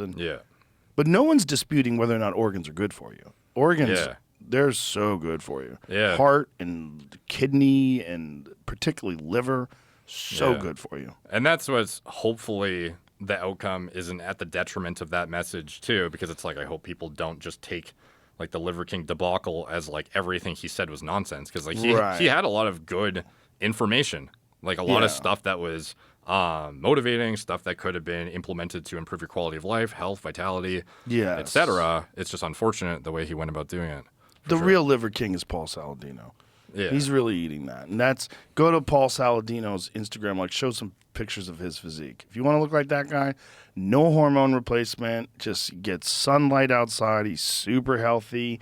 All he eats is organic fruits and meat and organ meat, and that's it. Yeah. And one thing I think Paul would be on board with, but is like, just because it's not ancestrally consistent to be on exogenous synthetic TRT, it's not like you should live in a suboptimal state or quality of life because you're trying to be ancestrally consistent. Right. Like, look at Paul. That's healthy. That's real. Like, what that guy's built like, that is 100% natural and achievable. Yeah. And he really does. Like, he lives in Costa Rica. He surfs every day. He eats nothing but healthy food. I feel like our podcast, it's the thumbnails on the bottom right there, but I grilled him pretty hard on, like, in a respectful way, I felt, of like a lot of the incongruencies or concerns about, the diet model and, like, micronutrient shortcomings. Like, there are certain more difficult things to get in through like a nose to tail diet, like magnesium, and like we touched on a lot of that stuff. And does he recommend supplementation with magnesium to compensate for that, or how does he handle that? He thinks that the RDAs for them, like many other vitamins and minerals, are potentially off because he does a lot of blood chemistry to see where he's at, and he's like quite hyper aware of his like biofeedback and kind of knows what's going on, and he's never been deficient from what he can tell. So he believes that, like, if warranted, I'm sure he would recommend it, but he thinks that he gets enough from his diet. But he's not opposed to supplementation when warranted. Like, there are certain individuals who might benefit from, I don't know, extra choline if they, you know, if your diet too is, even if it's nose to tail, if you're trying to lose weight or something and you're in like a little bit of a deficit or whatever, like maybe you might be a little bit deficient in one micronutrient, and then it's, you know, justified to take a supplement with it. Like, I'm sure he would be on board with that, and that is the whole premise of, you know, the supplements to begin with, is if you don't want to eat like a fucking heart, like here's heart. Right. And the fact that you could swallow it very easily and mix it with all your other supplements. Yeah. What is a natural source of magnesium? Off the top of my head, as far as what I would say is like the most magnesium dense foods, it's tough to say off the top of my head. I kind of forget exactly. You know the best way to get it? Yeah, like for me, I use a magnesium bisglycinate supplement personally, just because I use this thing called Chronometer, and I plug my diet in, and then it shows a full breakdown of my micronutrient proportions in terms of minerals as well as micronutrients, like all the vitamins. And for me, it's even difficult to get my magnesium in. So it's like, if I need to backfill that with a supplement, like I feel it justified. What, do you ever do Epsom salt baths? No, never. That's a great way to get magnesium. Oh, is it? Yeah. Okay. It's one of the things that I found from doing the isolation tank, because a sensory deprivation tank has 1,000 pounds of magnesium in that water. Okay. It's just, we have just bags of Epsom salts. It's all fucking magnesium. So you're pouring that stuff into the water, and then you float in it. And it like is... See if there's an article on magnesium from Epsom salts baths. And you can like absorb. Yeah, your skin absorbs it. Okay. Yeah. It's. I mean, I don't know if it's enough and how often you'd have to do it, but I know that a lot of people get a benefit from Epsom salts baths. It's supposed to be very good for the muscles. What is that, Jamie? No evidence. No evidence that it absorbs? Yeah. Interesting. While relaxing in a hot bath may help soothe aching muscles, there's no evidence that people absorb bathwater magnesium through their skin. Interesting. If you look up the molecular mass of magnesium, I would be doubtful that it's low enough to actually like absorb transdermally. Like, there's that's like this, interesting. There's this rough rule. It's like if the molecular mass of a molecule is under 500 Daltons, then it can absorb through the skin and get like absorbed. Go back to what you just said. Look at this. Magnesium can be absorbed through the skin for a convenient and effective way to increase your magnesium levels. When magnesium is absorbed through the skin, this process is called transdermal absorption. From a company that sells a topical magnesium product. Is that what it is? Type in magnesium molecular mass and then just see what comes up. Interesting. It's so funny when you can read stuff like that and just think molecular weight. Okay, here we go. Okay. What does that mean? So like from the surface, you would think that this is something that could absorb transdermally. Because it's, what is that number, 24.305 U? What does that mean? Like, I'm more familiar with atomic mass units. Yeah, with Daltons. I know like the 500 number is the threshold whereby it's supposed to be able to absorb, which I think is like also written as grams per mole off the top of my head. So with that level, you believe it is absorbable transdermally? I would think. So why did that other article... See, not my expertise, by the way. I appreciate that. But isn't it funny, though, that like the first result was it can't be absorbed, and the second result was it can, and then you look at the molecular weight, and you looked at it, and you're like, well, it looks like it can. Yeah. Exercise performance and recovery while relaxing in a hot bath may help soothe aching muscles. There's no evidence that people absorb bath water magnesium through the skin. On the other hand, oral supplementation can affect this, but this is the same article. No, that's where it came from. I was trying to find why they were saying it. What year is this? That was Healthline. This is 2017. Interesting. Let's see what this says. I don't know if they're right. I bet they're a bunch of nerds that don't even lift. Shut your mouth, nerds. What kind of biohacks do you do nowadays besides the... The big one that I've been doing, that I actually just started doing all this week, is cold plunge first thing in the morning. I had read this thing about this guy, and then I read some subsequent articles. Then I talked to Huberman about it, about there's a great benefit to cold plunge before exercise. All right. And so there's a negative association between cold plunge and hypertrophy. So what that means is that if you lift weights and you just climb right into the cold plunge right afterwards, you actually have less of a benefit from lifting weights because the cold and the anti-inflammation properties actually stop the hypertrophy. Yeah. So the recommendation was always lift weights and then wait multiple hours before you get into the cold plunge. I really like the cold plunge after cardio. Cardio was a big one for me. But I also know that there's a great benefit to sauna after cardio because it actually sustains your heart rate. So it's like static aerobic exercise. Yeah. So if you do, say like if I really like sprints on the Rogue Echo bike, it's like a assault bike. I love doing Tabatas on that. So I'll do the 20-second with 10-second rest, and then I'll go right into the sauna. So it's like you're 185 degrees and your heart's already pounding because you just got off the bike, and it's fucking brutal. But I've noticed an increase in my cardiovascular capability because of that. And then what I would do is I'd get into the cold plunge after I was done with all that. So I'd do 20 minutes in the sauna, and then at 185 degrees, and then go right into 34 degrees right after that and do 3 minutes into the cold plunge.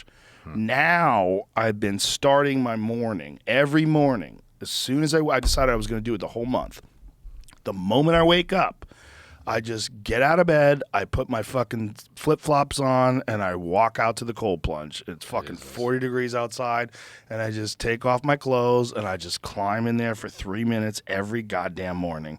And I set my phone right at the top of the thing, and I put the fucking stopwatch on. I go, here we go. And it's rough. You know what's rough, man? When I first wake up, I don't enjoy waking up anymore. Because I enjoy waking up, but then there's this nervousness, right like after. shit. Yeah. So today's Friday, so I've done it 5 days in a row. But it's this fucking awful feeling that you know you're going to have to do this. So Once you're done it, though, you're probably like hyper alert and ready to roll. Oh, yeah. Hyper alert, ready to roll. You feel pretty fucking good. Yeah. But also, I did something I didn't want to do, which I think is...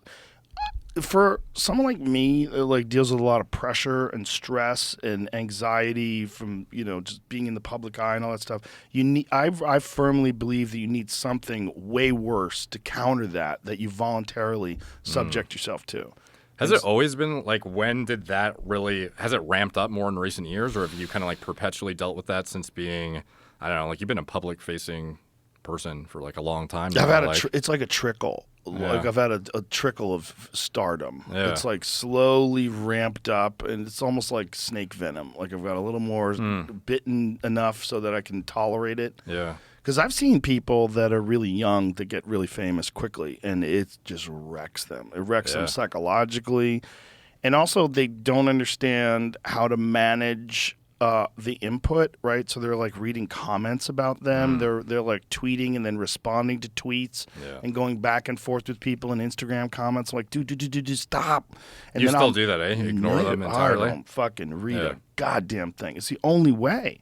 It's the only way you can stay sane. Yeah. My friend's like, I can't help myself. I'm like, you 100% can help yourself. Yeah. It's just don't look at it. It's not an option. I know I don't have that option.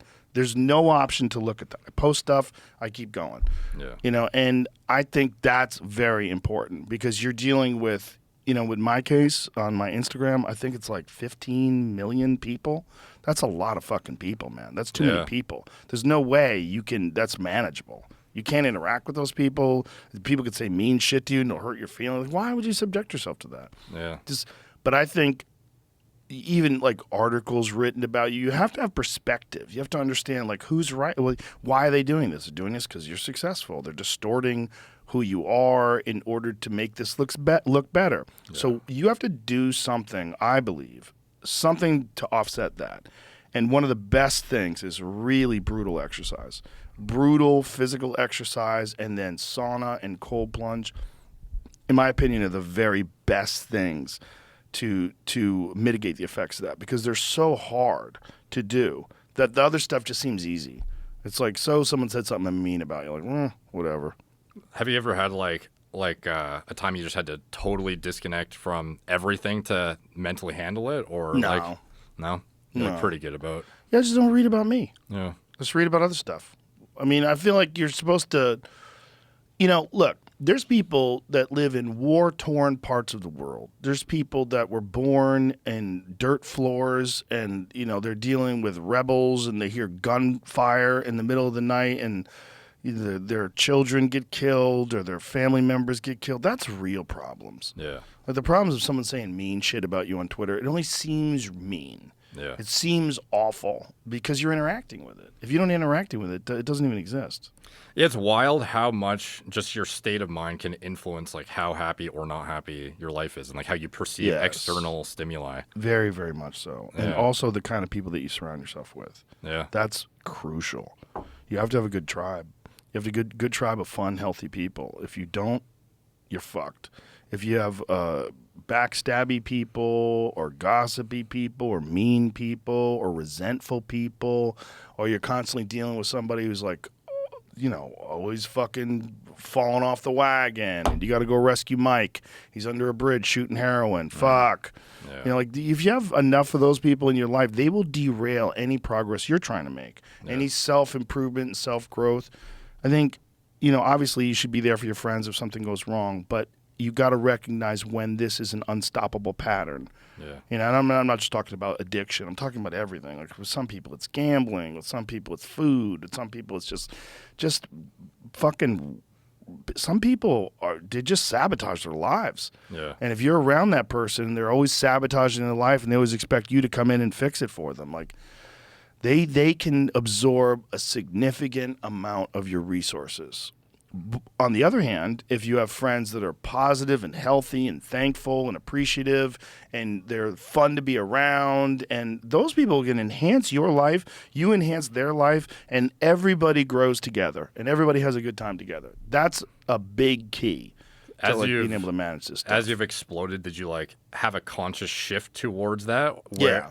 Okay. Yeah. I learned, I've always been a very loyal friend, and I think that it's very important to have good friends, and it's also very important to see, I come from the martial arts world. In the martial arts world, you need training partners. Yeah. And without training partners, you never get better. You want elite people around you, and so that you have to hold yourself up to the standards of their technique and their abilities, and it's the only way you get better. You get better by being in an environment with a bunch of killers. Iron sharpens iron. So when I was a kid, from the time I was young, we always valued people who were very, very good. You never tried to pretend they weren't good. You always valued them. And you always looked at their, oh, he's the best at this. Watch how he does this. And then you would learn and grow from imitating them or asking them. Most of my martial arts techniques that I learned, all of them, I learned from other people. All of them. I never learned anything on my own. Yeah. Never figured out anything. And nothing I do is original. Everything that I learned how to do, somebody had to teach me how to do it. So I needed someone who was really good at something that could show me how to do it. So when I got into comedy, one of the things that was so shocking was there's this denial of other people's value, or why is he getting this, or why is she so successful? Why? My mentality was this martial arts mentality. Look how good he is at marketing. Look how good he is at delivery. Look how he holds a pause. Man, look at that stage presence. Look at that. Look how relaxed he is up there. And it was I wanted to compliment them. I'm like, dude, how you do that is amazing. What do? You consciously do that? How do you write? How do you do? Because I wanted to treat it like I'm supportive. Yeah. And in the weird world of television and comedy, it was a scarcity and a famine mentality because there was only so many jobs, right? So if you wanted to be on a sitcom, if you and I say we're in the audition room and we're both, playing Tom, the fucking security guy on a sitcom, if I knew that you're my friend and you're reading, I might fucking derail you. Yeah. I might say, "Look, you look like shit, Derek. What are you fucking losing weight?" You'd say some gross things to each other, or you'd be that person doesn't represent a colleague and a friend. That person represents the fucking barrier that's going to keep you from success. You want to be in that house in the Hollywood Hills driving a fucking Corvette. Come on, baby. You gotta succeed. And that mentality fucked with comedians for a long time. And then the internet came along. And what the internet showed everybody is no. These people are assets. Like, you have them on your podcast is better. And then you tell people about their podcast, and their podcast is good, so now people listen to you. Yeah. If you say, hey, go see Tom Segura, he's fucking hilarious, people go see him, like, you're honest. You tell the truth. Like, he's really good. And so then it's good for everybody. So he blows up, you blow up, and then we all help each other together. So one of the great things about comedy now is that we have essentially like an organic network. Right. Instead of a network that we're all under contract and, everyone has to give X percentage to this and that to that. And no executives. No. It's an organic network of people who are just friends, who support each other. And we just get together and have a good time. Is there any path, like, as you got to comedy, like, obviously you've done a bunch of different trajectories, like you did the reality show thing, you're an actor, you did, like, a bunch of different stuff. Is there any path that you, in hindsight, wish you leaned into harder or, like, fleshed out more? No, definitely not. No. No, I think it was good to do Fear Factor just because it made me realize I don't ever want to do that again. It was just for money. Because the Fear Factor was something, it was a great job. I'm very happy that I got it. I worked with some great people. It was a lot of fun. Matter of fact, I was just hanging out with one of the guys that I did it with the other day. But that was only for money. Like, I only did it for money. Like, podcasts are fun. Like, stand-up comedy is fun. That's the most fun. Stand-up comedy is the most fun. UFC commentary is fun. It's fun. Yeah. It's more fun to watch. More fun to just watch fights. Yeah. But commenting on fights, you get to watch from, like, right there. Like, the fence is, like, right here in front of you, which is pretty fucking amazing.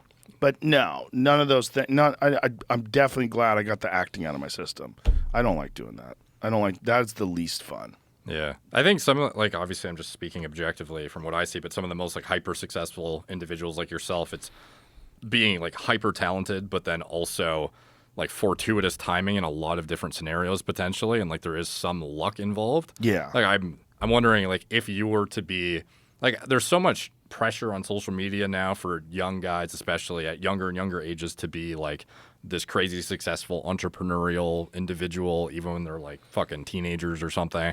Like, what would you, if you were to go back and be a teenager or a young 20s guy now, and you're starting from scratch, how would you approach it? Like, it's so much different. It's so hard to say. Yeah. Because when you're under the public eye of social media, and even if you just have a small account with like 500 followers, you still are under the public eye because something you say can go viral, and then either you blow up or you're fucked. Yeah. Like, either one of those scenarios is possible.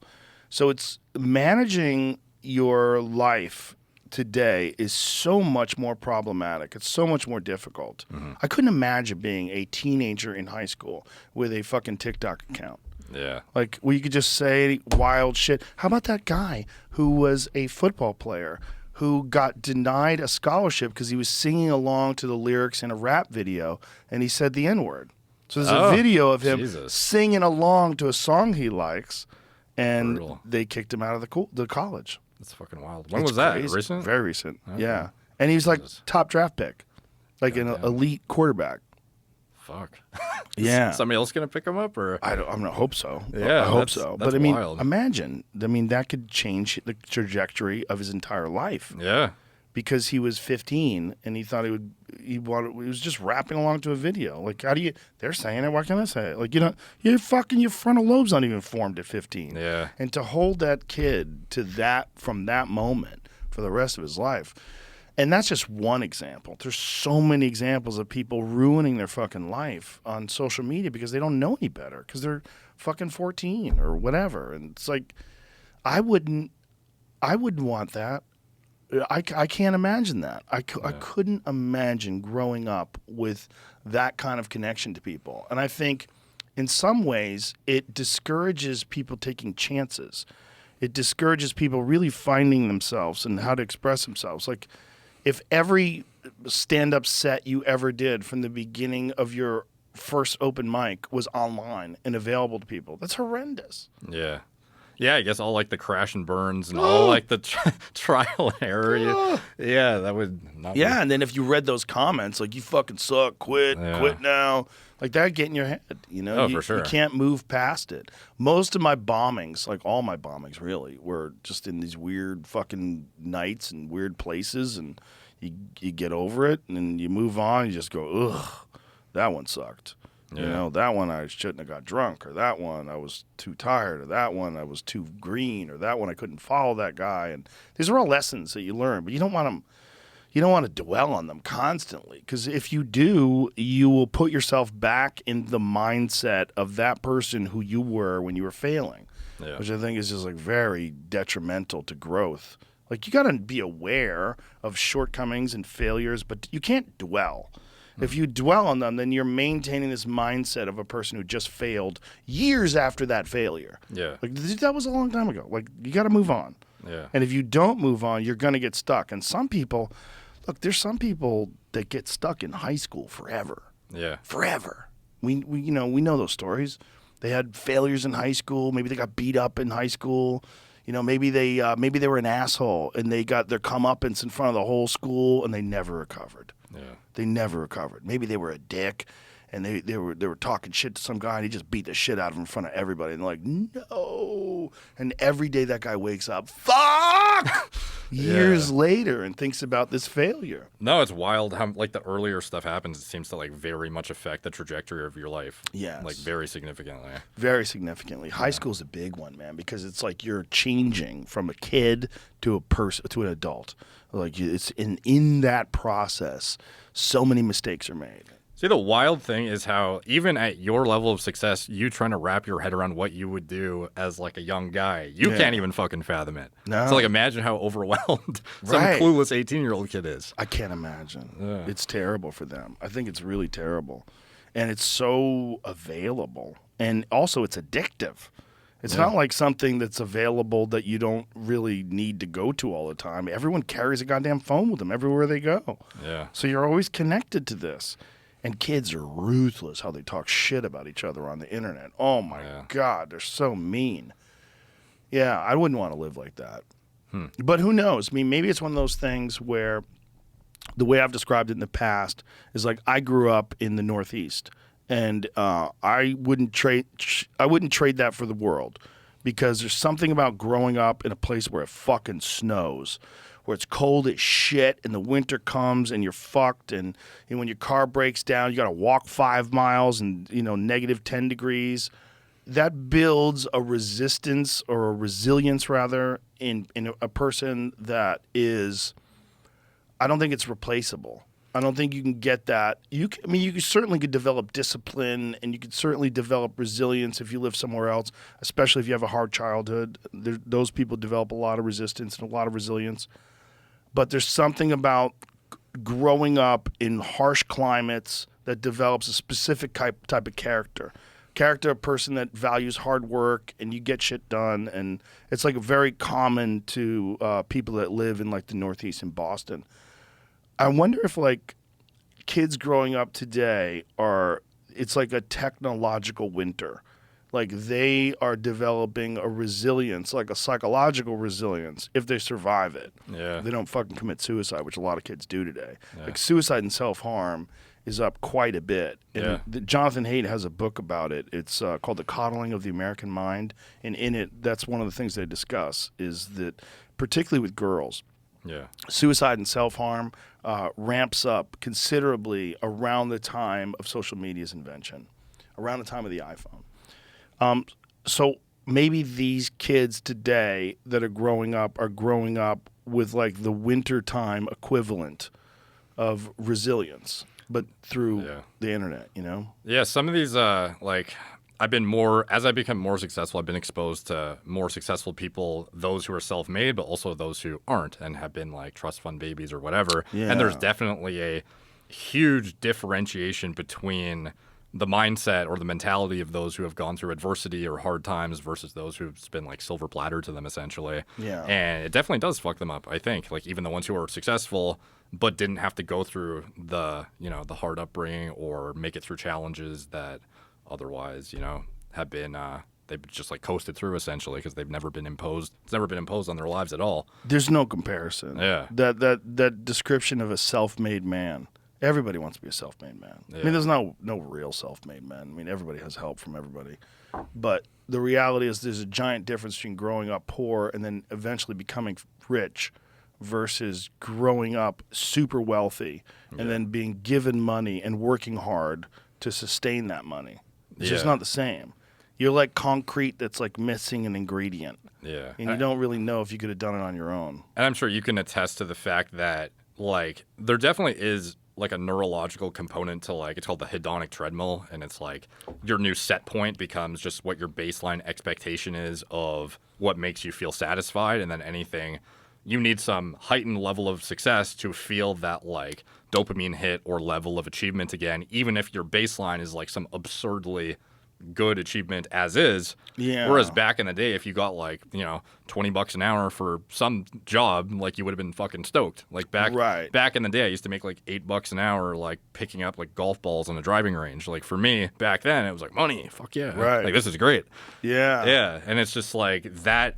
I don't know, like adapting to that and being able to go from like zero to not hero, but just like the step by step is like what gives you the reward, gives you the mental progress and achievement that I think makes like a cumulatively just like a well-rounded human, as opposed to the guys who are just like, here you go, like you're already up here from get-go sort of thing. Yeah, and you also can remember when you were poor, which is very valuable. Yeah, it makes you way more grateful. Way more grateful. I remember all my terrible jobs. Yeah. I really do. What was the worst one? I had a job with my friend Jimmy Lawless for like only a couple of weeks. Maybe it was a little longer than that. But I was working on a construction crew in the summer, building a wheelchair ramp at a Knights of Columbus Hall in Massachusetts. And I think I was probably like 16, 17 at the time, somewhere in that range. And I was carrying cement and pressure-treated lumber all day long. That's all I did all day long. I carried cement bags and pressure-treated lumber because I was a laborer. You know, I wasn't skilled. So all day long, you're carrying you're carrying lumber, and you get these splinters in your hand from this pressure-treated lumber. So pressure-treated lumber is lumber that's been soaked in some awful fucking chemical. And then you're carrying that. It's heavy as fuck. And then you're carrying cement bags. And I remember going to the gym at night after a work day. You know, so you get off work at 3:30 or whatever it is. Yeah. And then I go to the gym and I'd be like this, like, Yeah. I had nothing. I remember hitting the bag and just be like, oh my God. I was trying to do fighting. Well, after that, like not just like weight training. That would be fucking brutal. I was competing. Jesus. Yeah, I was still competing. In hindsight, isn't it almost more impressive what you think about what you did when you were grinding versus now sometimes? Like sometimes I think back to how I balanced university, my shitty jobs, going on dates, like doing all this stuff. And I was like, how the fuck did I also like work out like very consistently, get all my meals and be regimented? And then you think back to now when you ever give yourself an excuse for something, you're like, you pathetic piece of shit. Like, remember what you used to do? You never complained back then. I know, but there's something about hunger. Yeah. There's something about the grind of want. You know, God, I want it to work out. I want to be great. I want this. I want that. And that grind of wanting something, it's like it fuels you in a way that nothing else is capable of fueling you. Yeah. That's what makes me wonder if Conor could ever make like a successful comeback, as I feel like that like level. Yeah. No, he could. He certainly could. The reason why Floyd Mayweather was still elite, even at the top of his game, I don't think you ever forget where you came from. Okay. Some people do. Some people definitely get soft. You know, that was the Marvin Hagler quote. He would say how difficult it is to run in the cold when you're waking up in silk sheets. Yeah. Yeah. But, you know, Hagler took steps to mitigate that. Hagler used to train out of Provincetown, which was on the Cape. So he would go out to the Cape Cod in the middle of the winter and run with combat boots in the fucking sand. Like, he separated from his family. He would go into like this fucking Spartan training camp. That was his way of staying hard. You know, I think Conor could still do it. The real question for me with Conor is what's going on with his leg.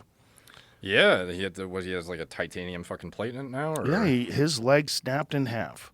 And no one, and I mean no one, in combat sports has had their leg snap in half and come back and been the same or better. Yeah. Anderson Silva's leg was fucked. Corey Hill was the first guy in the UFC that I saw get his leg snapped, and he never really was the same again. I don't even know if he fought again. And then Corey died young, unfortunately. And then the next one was Anderson, and the next one was Chris Weidman. Anderson did fight again, but he was never the same again. And Chris Weidman has yet to fight. I don't know if has Chris Weidman spoke publicly about his leg and the recovery. See if that's the case, because Conor actually brought it up when someone was asking him about USADA. Yeah, he was like, it almost seemed like he was justifying drug use at some point. It was kind of wild. It seemed exactly like he that. was like, you don't know what, like, this is like. It was, I took myself out of the pool, everything's on board, and it was like very suggestive of exactly. This was within the rules and I had to do it, and fuck you if you don't like agree with my decision, sort of thing. Not only that, he's taking his shirt off and posing constantly, and he looks like his piss would melt that USADA cup. Yeah. Like it would just like burn a hole right through the bottom of that USADA cup. Yeah, if there's ever been speculation. What's this, him, Wonder Boy? Like, yeah, 8 months ago on Wonder Boy's channel, there's a video of him training and kicking, I guess. But Oh, great. I wonder how it's doing, though. So here he's training, so maybe he's getting ready to work out again, or maybe getting ready to fight again, preparing for Wonder Boy. But the thing is, it's like there's a big difference between training and really being confident enough in the shin to test it, like getting kicked. So let's see he's just touching. They're touching right here. This is the kind of sparring that he's doing here. Is the kind of sparring, it's called technical sparring. You're just kind of tapping each other. You're almost like playing tag. Even if your leg was to have like the structural integrity to sustain an actual fight, like what is the implications of walking around with like a plate in it? Is that unfair for? Well, that's interesting because I had David look at that leg when it Jesus snapped. Christ. Jeez, I'm coming back, baby. Watch Chris Weidman test out his leg after brutal injury. I had David Goggins on the podcast yesterday, and Goggins, he's such a fucking freak of discipline, and his ability to tolerate pain is like no one I've ever talked to. He had bone on his knees to the point where it distorted the shape of his bone, where his bones were like distorting to deal with the fact that there was no meniscus there, and it was like growing off in a weird way. So the way they mitigated that is they had to cut a wedge out of his shin, and then they lowered that bone down to make it parallel and flat with the tibia. Jesus. It's crazy. And you see these screws that are in there, and he's got this plate and these screws, and he said every step he takes, he feels that plate. Damn. Every step. He said, it sucks. Everywhere I go, I feel that plate. So it's just the new normal to him is every time he steps, he feels a plate in, that's his leg. Fuck. Yeah. And he says it presses against his hamstring as well. So it's like constant discomfort. And look at that one screw that pops out the side. Like, trim that, bitch. Why are you letting that thing stick all the way out? Weird. The other one, too, right? 2 of them. But, like, see how the wedge is missing?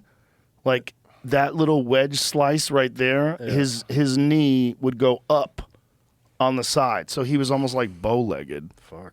Yeah. Dude, but look at this.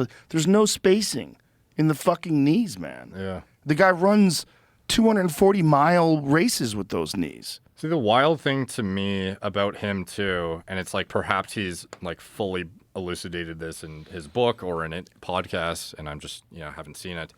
But like he used to be out of shape. Yeah. And then all of a sudden, like, switched flips, and he's just the most hyper-disciplined individual of all time, essentially. Like, what was the catalyst for that, like, mindset shift? Like, has he discussed that in detail? Yeah, he slowly figured it out. But, like, the first steps that he made, I mean, the first time he ever ran, look at how fat he was at one point in time. Jeez. The first time that he ever ran, he said he ran, like, around the block, and he fucking couldn't go any further. He was exhausted. He was eating terrible food and drinking milkshakes every day, and it was just working as an exterminator. Yeah. He's got 2 books. One of them is called Can't Hurt Me. That's the first one. Yeah. And this is the new one. It's called Never Finished, and this comes out on December 6th. Okay. And this one is even more rough. It's even more rough than the first book. It's fucking rough, man. His life was rough. And those demons, like, propel him every day.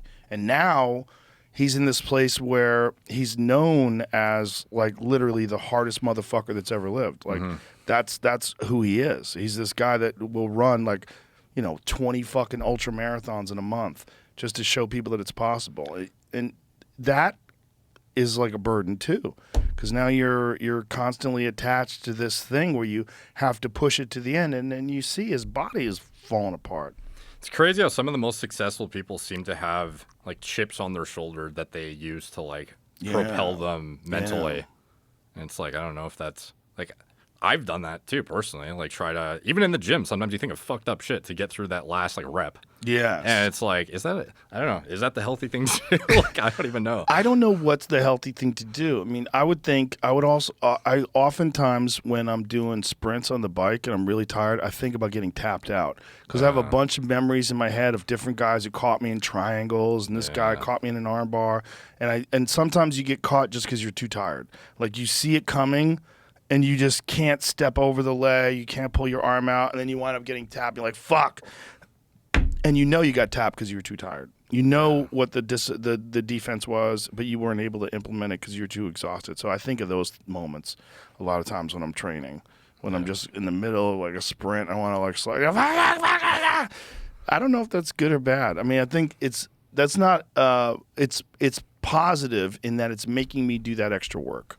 Yeah. And that extra work is ultimately beneficial. So I use it as fuel. And for David, one of the things we got into when we talked about it on a podcast is going to come out the day the book is released.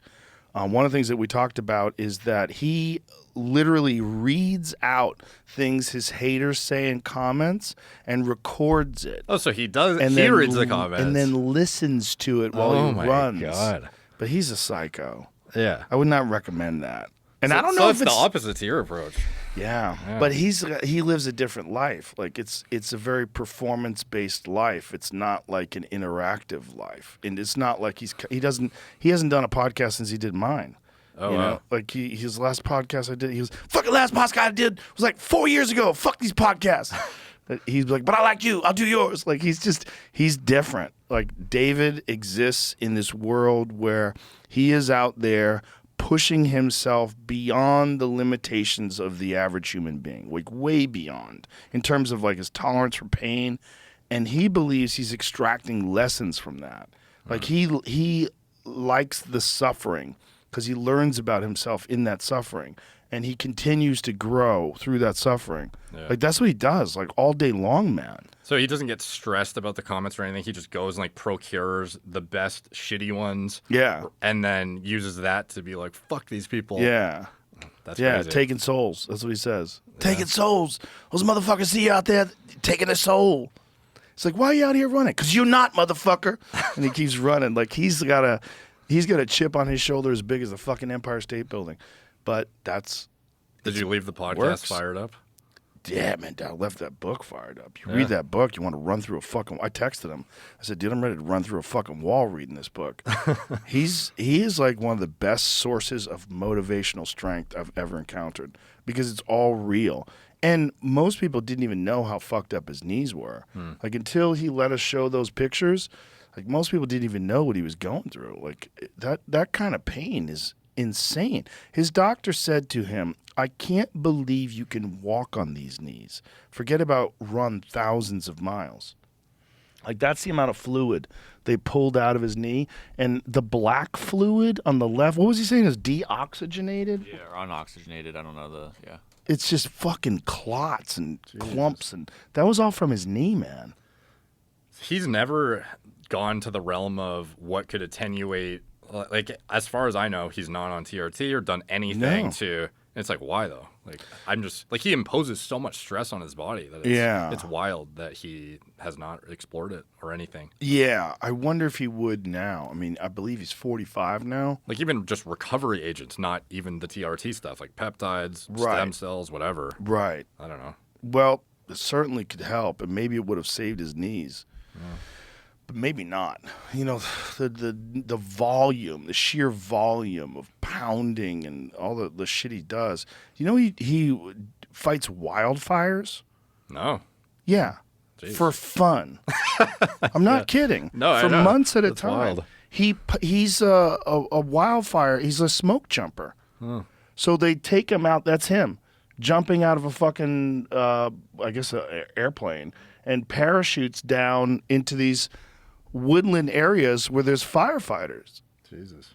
Yeah, man. He sent me a picture. He goes, this one's going to be fucked up. He sent me a picture of a fucking polar bear that someone had spotted near one of these places where they're getting dropped off. Because, like, when you're in the northern Canada, like some of the areas where people get dropped off, yeah, that's him. Yeah, we have brutal forest fires in, like, northern Canada. Yeah, brutal. Let me send you these pictures that he sent me because they're so crazy. And one of them, he was parachuting into a place where there was a grizzly bear. And he's like, they found a grizzly bear. I'm like, no, don't go, man. What are you doing? So, yeah, there's some of the fires. So here's one he sent me that's a polar bear. Yeah, you're going to take a piss. Yeah, go ahead. Take a piss. We'll be right back, ladies and gentlemen. Images of polar bears. Like, obviously, his priority would be, like, injury-proofing himself, getting back in there, and, like he very much wants to get back and have a run, for sure. So welcome back from peeing. So we were just talking about Conor McGregor's injury. The weird thing is that there's a loophole in USADA that allows you to get out of the testing pool. And get out of the testing pool, you can just juice up. Yeah, most of the guys weren't even aware, apparently. Like, I think it was Anthony Smith who does the show with Bizbang. Yeah, he was like, I didn't even know you could fucking do that. Seems weird. And you just need 6 months. Like, if someone had an injury, though, that's a very wise way to approach it, right? Like, what potentially would be good things that you would take if you had a broken bone and you wanted it to heal quicker? HGH, peptides, androgens are very restorative of, like, they'll reinforce bone mineral density. Like, it's not just muscle tissue for anabolics too. Like, there's certain stuff that's going to stay in his system for a long time he could never use, but, like, on the bioidentical side, like, anything that is pro like bone integrity, infrastructure enforcing, like, he is going to be I would be highly incentivized if I was him and I knew I wasn't being tested. Yes. So I'd be pushing that vector hard if I was him. If you took time off, so if it was you and you were a UFC fighter and you broke your leg and you found out about this, you saw a loophole. So you would take peptides, you would take growth. What are the things you were saying that you wouldn't take because they would stay in your system for too long? Oh, like any synthetic androgen, like, you would not be touching in general.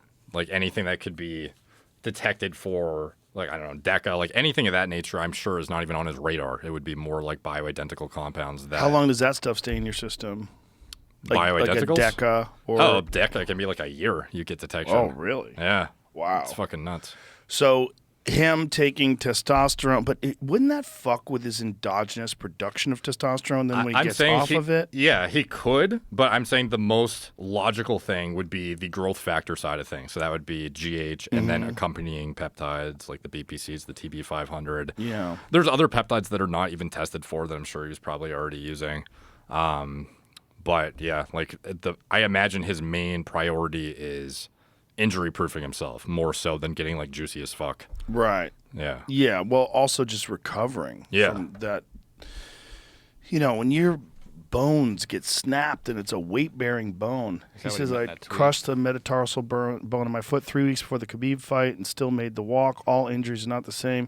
You will see it all on Netflix. Oh, so he's doing a Netflix documentary? When a serious injury with a high percentage of never recovering occurs, it is just simply not the same. Yeah. Well, there is a high percentage of never truly recovering. Yeah. No, there's like a few. Like, I have a little list here. Like, there's something called pentasan polysulfate. I'm sure he might be trying. BPC 157 you've heard of, and some like the thymosin beta. Like, some of these are kind of like commonly known, would be expected, but I imagine it's very much from the acceleration of recovery, like you said, and then also just trying to make sure this shit never happens again. And he's actually confident going into the ring. And yeah, like, for him, it's kind of a unique loophole for sure. And I don't know, like, how, if anyone else has vetted this strategy and, like, somehow they were encouraged not to or made it seem like it was not allowed. But it seems kind of odd that he, you know, was able to take himself out so perfectly and then is able to just enter back in. Like, this is not something that I think even other UFC fighters were aware of as, like, a possible. Right. Yeah. And looks massive. Yeah. I mean, he looks well over 200 pounds right now. Yeah. IGF-1, too, forgot to mention, would also be something that would make sense. But yeah, and there's other compounds, but I would think the growth factor side of things would make the most sense. When a guy breaks a leg like that, how long is it before that thing is 100%? Like, it seems like I would, as far as like injury recovery goes for something that significant, like I wouldn't know personally off the top of my head, but it seemed like there were certain individuals that took, like, I forget what Anthony Smith's injury was, but it was not as severe, and there was other individuals who had significant bone-related injuries that took way fucking longer to come back. Yeah, well, Anthony thought his leg was broken, but it turned out it wasn't. Okay. But it was some sort of a significant, I think it was a ligament injury or something like that, which is why it was so unstable that he thought it was cracked. Is that what's going on? What was Anthony Smith's injury? Back from Paris, pain in the leg. This is saying he had a leg break. I don't know. Maybe To see if it gets corrected. Well, I cracked my shin skiing. It's called an insufficiency fracture. Okay. Is in the, I had a meniscoscopy. I have some meniscus missing from the inside of my knee, and I crashed skiing, and I got a crack. And I was like walking around. I was like, this fucking hurts, like in a weird way. I better get an MRI. And then I got it checked out, and the doctor's like, the top of your shin, where it meets the cartilage, is cracked. Yeah. And it healed. It took a couple months and it was gone, but it's like, that was no big deal. Didn't have to get screws or a cast or anything. I just did normal stuff. I just didn't throw any kicks or anything. Reveals what caused leg break. He said just fucking shit luck. And so it is a leg break. Stepped on the foot, pulled back, and then dragged my body forward. I thought, but this is like right after the fight, correct? Yeah, that thing I was just reading was like some other complications he had after he got surgery, or had some What was that? Did he have like staph They infection thought he had or a something? clot or something, Oh Jesus! but I guess he didn't. He went to the doctor. They told him to go home. So what was actually wrong with the leg? Trying to find the date. They're saying on leg these. break. This is I November felt- 3rd. I felt like he didn't break his leg. I felt like he thought it was broken, but then Dana White said it wasn't. Yeah. Okay. Either or. It wasn't as significant as Connor's, where you snap both the tibia and the fibula. Yeah. Both of them, it was dangling there. I mean, he went into that fight with a fractured leg. Yeah. Like, he had a stress fracture that was already there. Like, they were looking at it. Headed for surgery after suffering broken ankle. Dana White admits error. Oh, so Dana had said that it wasn't broken, but it in fact was broken. I get it. Yeah, so he had to get his ankle repaired. Jeez. Which is bad, but not as bad. Getting the tibia and the fibula snap, and then you have to reestablish blood flow, and everything has to heal back up. And then also, you're fucking kicking knees and elbows and shit. And, I mean, how confident is he going to be throwing that leg? Yeah, it's like, I guess he's one of the premier shit talkers, but it's wild how like aggressive he is with it still, even though he's kind of like in this, I don't know, losing streak position. Like, Yeah. Yeah, it is weird. Like, his last big win was Donald Cerrone, which is a significant win, but then, I wonder, it could be just inactivity too. The inactivity is probably one of the bigger factors in his demise. Yeah. Maybe even more so than just the silk sheets. Yeah. Like he said that after the Dustin Poirier fight, when Dustin Poirier knocked him out, he's like, I just feel like inactivity is a real problem. I just need to get back in here and be active. Because there's a lot going on in a fight, and if you're not accustomed to fighting at a high level, the stress of that moment is so overwhelming. Yeah.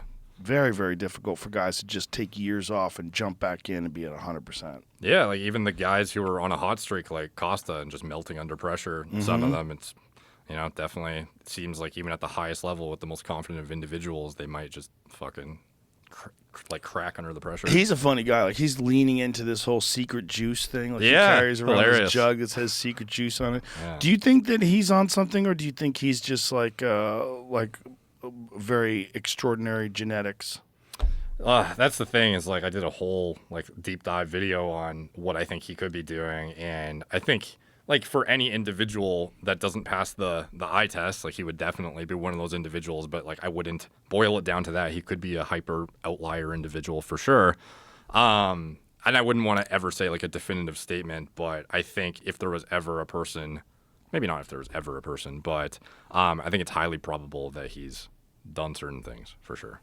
Yeah. Yeah. Like even when he went into the Ultimate Fighter, what is the show called again? Like the Ultimate Fighter. Yeah, I the think? Ultimate, Secret Juice. Yeah, he like went in as like a self-proclaimed bodybuilder from Brazil, and he just like his physique very much represented what you would expect, and his performance is only like obviously he was like more of a newbie back then, but yeah, even outside of myself, like highly respected individuals like Faraz Zahabi also believes he's on gear or has done certain things, and yeah, it's you know, you can never say for certain if they're passing tests, obviously, but a lot of finicky shit sometimes goes into when they're testing out of the country, you know, politics, corruption, etc. Yes. I didn't know how...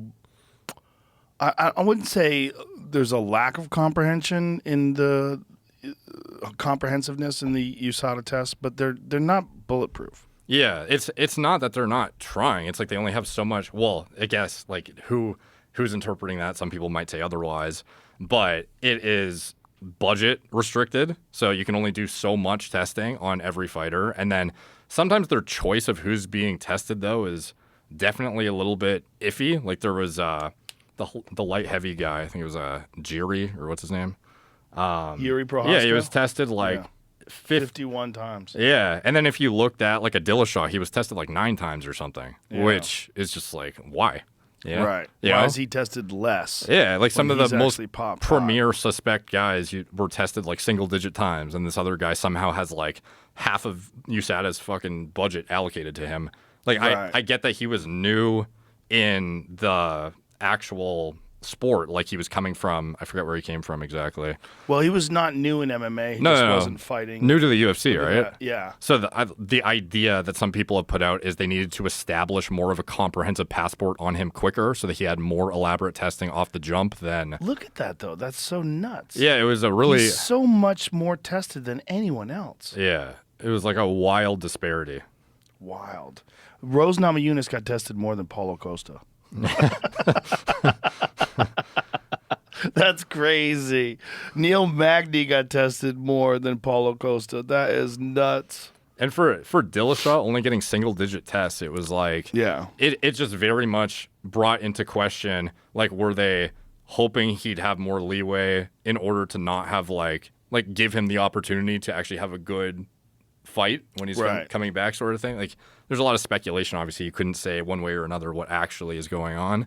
And they're very tight-lipped about... Like, they don't reveal test results anymore like they used to. Back in the day, you could actually get, like, John Jones' fucking urine analysis and interpret it yourself and, like, see what's going on. Whereas now, it's like if a guy pops or whatever, like, it's very... You can't really get insight onto what their decision-making process is. Like, even when asked about Conor, they were very, very vague in their answer. It was very much just like... This is what the rule set is for getting in and out of the pool and the testing window that you need to be subject to in order to be qualified to fight again. And that's it. We're not going to speak on any individual fighter, what has happened with them or not happened with them, etc. I blame you. I do. When you covered the John Jones situation, like that was very illuminating to me. I was like, oh, okay. And then you were talking about the test levels and the epitestosterone to testosterone ratio and how it was all off. Yeah. And all of these points seem to indicate that someone who is supplementing with exogenous hormones. Yeah, it was like a pretty comprehensive like picture that is hard to dispute with all the evidence presented. Like, like you couldn't be like, oh, for fucking sure, but like it's pretty hard to refute like what has been put in front of our face with the positive test results and all the other background context. Yeah, and it's also a guy who, you know, he's a wild dude. Yeah. He's doing a lot of wild shit. He's doing coke. Like, it's not like his body's a temple. Yeah. You know? What do you think about his comeback? Interesting. Yeah. If anybody wanted to get bigger and get taken out of the pool, I would have thought John did it. I mean, that would be the move, you know? Yeah. Get super saucy. I wonder if he saw the situation and was like, fuck. Yeah, probably because he's trying to come back naturally. But he's fucking big as shit now. He's like 255, 260 now. The question is, that's a lot of time off. But if Francis Ngannou versus John Jones is the big fight, well, Francis has had to take a lot of time off as well because Francis had a torn MCL and ACL, had to get surgery, reconstructed his leg, rehabilitated it, out for over a year. So that, to me, is very interesting. I like that fight because Francis has had a lot of time off, John's had a lot of time off, and, you know, it's commensurate, at least close. I mean, obviously Francis has been more active recently, but at least that time off makes sense to me. And it's a very compelling fight. And I think John, his background, his resume does warrant an immediate shot at the title. He is absolutely one of the greatest fighters of all time. No ifs, ands, or buts. And him stepping up from light heavyweight, relinquishing the title, voluntarily saying, I'm done with this. I'm going to move up to heavyweight and be the heavyweight champ. And then building himself legitimately into a heavyweight and then documenting it all, showing all the deadlifts, showing all the squats, showing put on size and put on some body fat. That's compelling. What do you foresee as, if it happened, what would be your prediction? Well, the grappling of John Jones is very difficult to deal with. I mean, for a guy like Francis Ngannou, who was primarily a striker and was taken down on multiple occasions by Stipe Miocic and really dominated in their first fight. The question is, has Francis gotten better at grappling? Well, he definitely has because he beat Cyril Gane with grappling. That was the fight that he fought with his blown out leg. And he fought Cyril Gane, who is a fucking phenomenal striker. I don't know if you saw Cyril Gane versus Tai Tuivasa. Yeah. Holy shit, is Cyril Gane good. He's so technical, so smooth, and his combinations are and Francis beat him with his grappling. So Francis's grappling, even with a fucked up leg, has gotten a lot better, but hasn't got to John Jones levels. That's the big question, because John took down Daniel Cormier, who's an Olympic wrestler. I mean, John's a fucking monster when it comes to grappling. And he's also just as tall as anybody in the heavyweight division, and he has a phenomenal understanding of distance. He's the very best at utilizing reach. But when he goes up, he's now fighting guys that are his height and and even bigger than him in Francis. Yeah. So how does he deal with that? How does he deal with a guy like Cyril Gane? How does he deal with these? It's interesting to find out. And I love the fact that, he really didn't want to do light heavyweight anymore. He's like, I'm done. I want a new challenge. I want to be a 2-division champion. But it's a long time. It's taken a long time. How old is he now? Do you know? I would imagine John's 35, 36 maybe. What is peak fighter age? 35? Around there. How old is he? Yep, 35. He's 35? Why? I think peak fighter age is probably 30 to 34. Okay. If I had to guess. And below, obviously. Some elite fighters are 26, 27. But when it gets to championship level, there's one thing like prospects. It's very rare that someone is at championship level that young. That's why John was so amazing. John was the youngest ever UFC champion and was as elite as anybody alive when he was 22 years old. Yeah. He was as good at everything as anybody was. He opened up the fight for the world title against Mauricio Shogun Rua, who was a legend. He opens up that fight with a flying knee, which is crazy. Who does that? But that's John. He's just a wild, confident, risk-taking, skillful fighter who has one of the highest fight IQs I've ever seen. Yeah. His ability to know what to do and when to do it is just extraordinary. The thing about Francis, though, is he has nuclear power. It's a totally different kind of power. Yeah, it's you get caught with one shot and you're just fucked. He's a 265-pound natural 6'5" man. I mean, Francis is a monster. And he hits people where you just sit there and go, Jesus. Yeah. The Alistair Overeem one is the best example. He hit Alistair Overeem with a left uppercut / hook where Alistair's head snapped so far back he was looking at his ankles. It was just crazy. That knockout was just Jesus. Yeah. That's what Francis has. And when he knocked out Stipe Miocic to win the title, ooh. And, John has to be very, very, very aware of that. Francis has a giant striking advantage. Giant. Yeah, it's wild when you see guys like grind through 5 rounds and they still get caught at the end with like one shot, and it's just that's all it takes. Yeah, Kamaru Usman and Leon Edwards. Yeah. Yeah. Or like my God. the Pereira. Yeah. edit. We were talking about that last year, and I was like asking what you thought how it was gonna go, and Yeah. can never fucking put your guard down or Not be with too that careful guy. with that guy. Yeah. Well, that's an interesting thing. I mean, how much have you looked into the science of weight cutting? Yeah, it's there are certain drugs you can use that I believe aren't banned that you can do like pretty hyper aggressive fat loss in short condensed time frames. And Like what drugs? like, have you ever heard of DNP? No. Dinitrophenol. It was used in explosives in World War I, and then they found out that after the workers were like creating the bombs, they were overheating and dying, and they figured out it was because it was being absorbed transdermally and increasing their metabolism so much that they were like internally overheating. Whoa. Yeah, and they marketed it as a fat loss agent for however many years in like I don't know, like decades ago, like almost a fucking 100 years ago at this point. And people started dying because it's very easy to miscalculate your dose or use like the lethal dose is not that far from the effective dose. Oh, God. And people were overheating and dying, and they took it off the market and it's become illegal.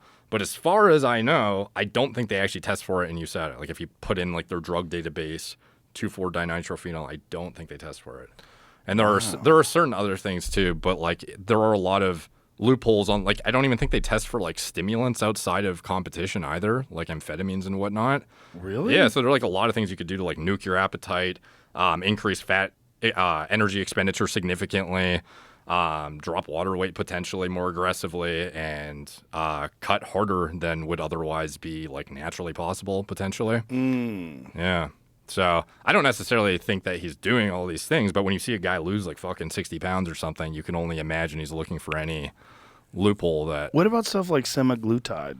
That as well. Yeah, that is. Is that legal in USADA?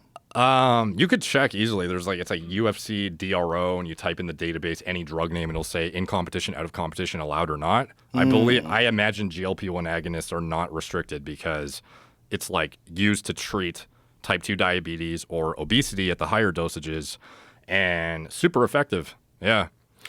So does that just curb your appetite? Is that what that stuff does? Semaglutide Yeah. does? So it basically makes you feel satiated way easier, essentially. Like your compulsion to eat is like so dramatically hindered that you're way more likely to stick to a diet. Like even individuals, like if you become a morbidly obese person, sometimes there are genetic predispositions at play for sure. But in addition, a lot of these individuals, they lack willpower to stick to a diet and like follow a well thought out like exercise regimen or whatever.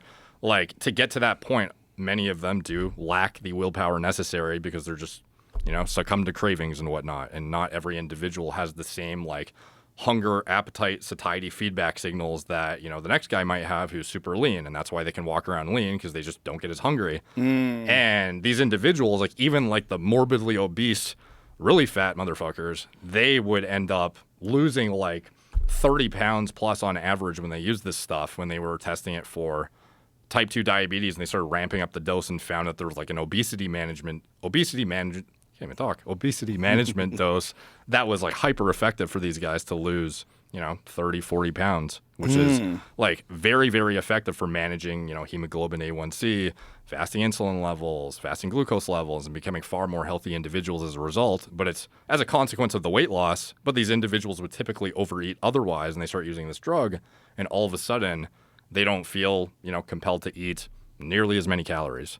Interesting. So if you're like a fighter who's aggressively cutting, like you still have the same cravings as anybody else who's following a diet model of any sort, like trying to get the single digit body fat to step on a, weigh in before fight night and you're water depleted or whatever. Like you can imagine you would just love to eat a piece of chocolate right now or like anything. Like your cravings are through the goddamn roof because your body's feedback signals are screaming at you to eat nutrients. Yeah. So trying to like fight back against that with pharmacology would absolutely be useful.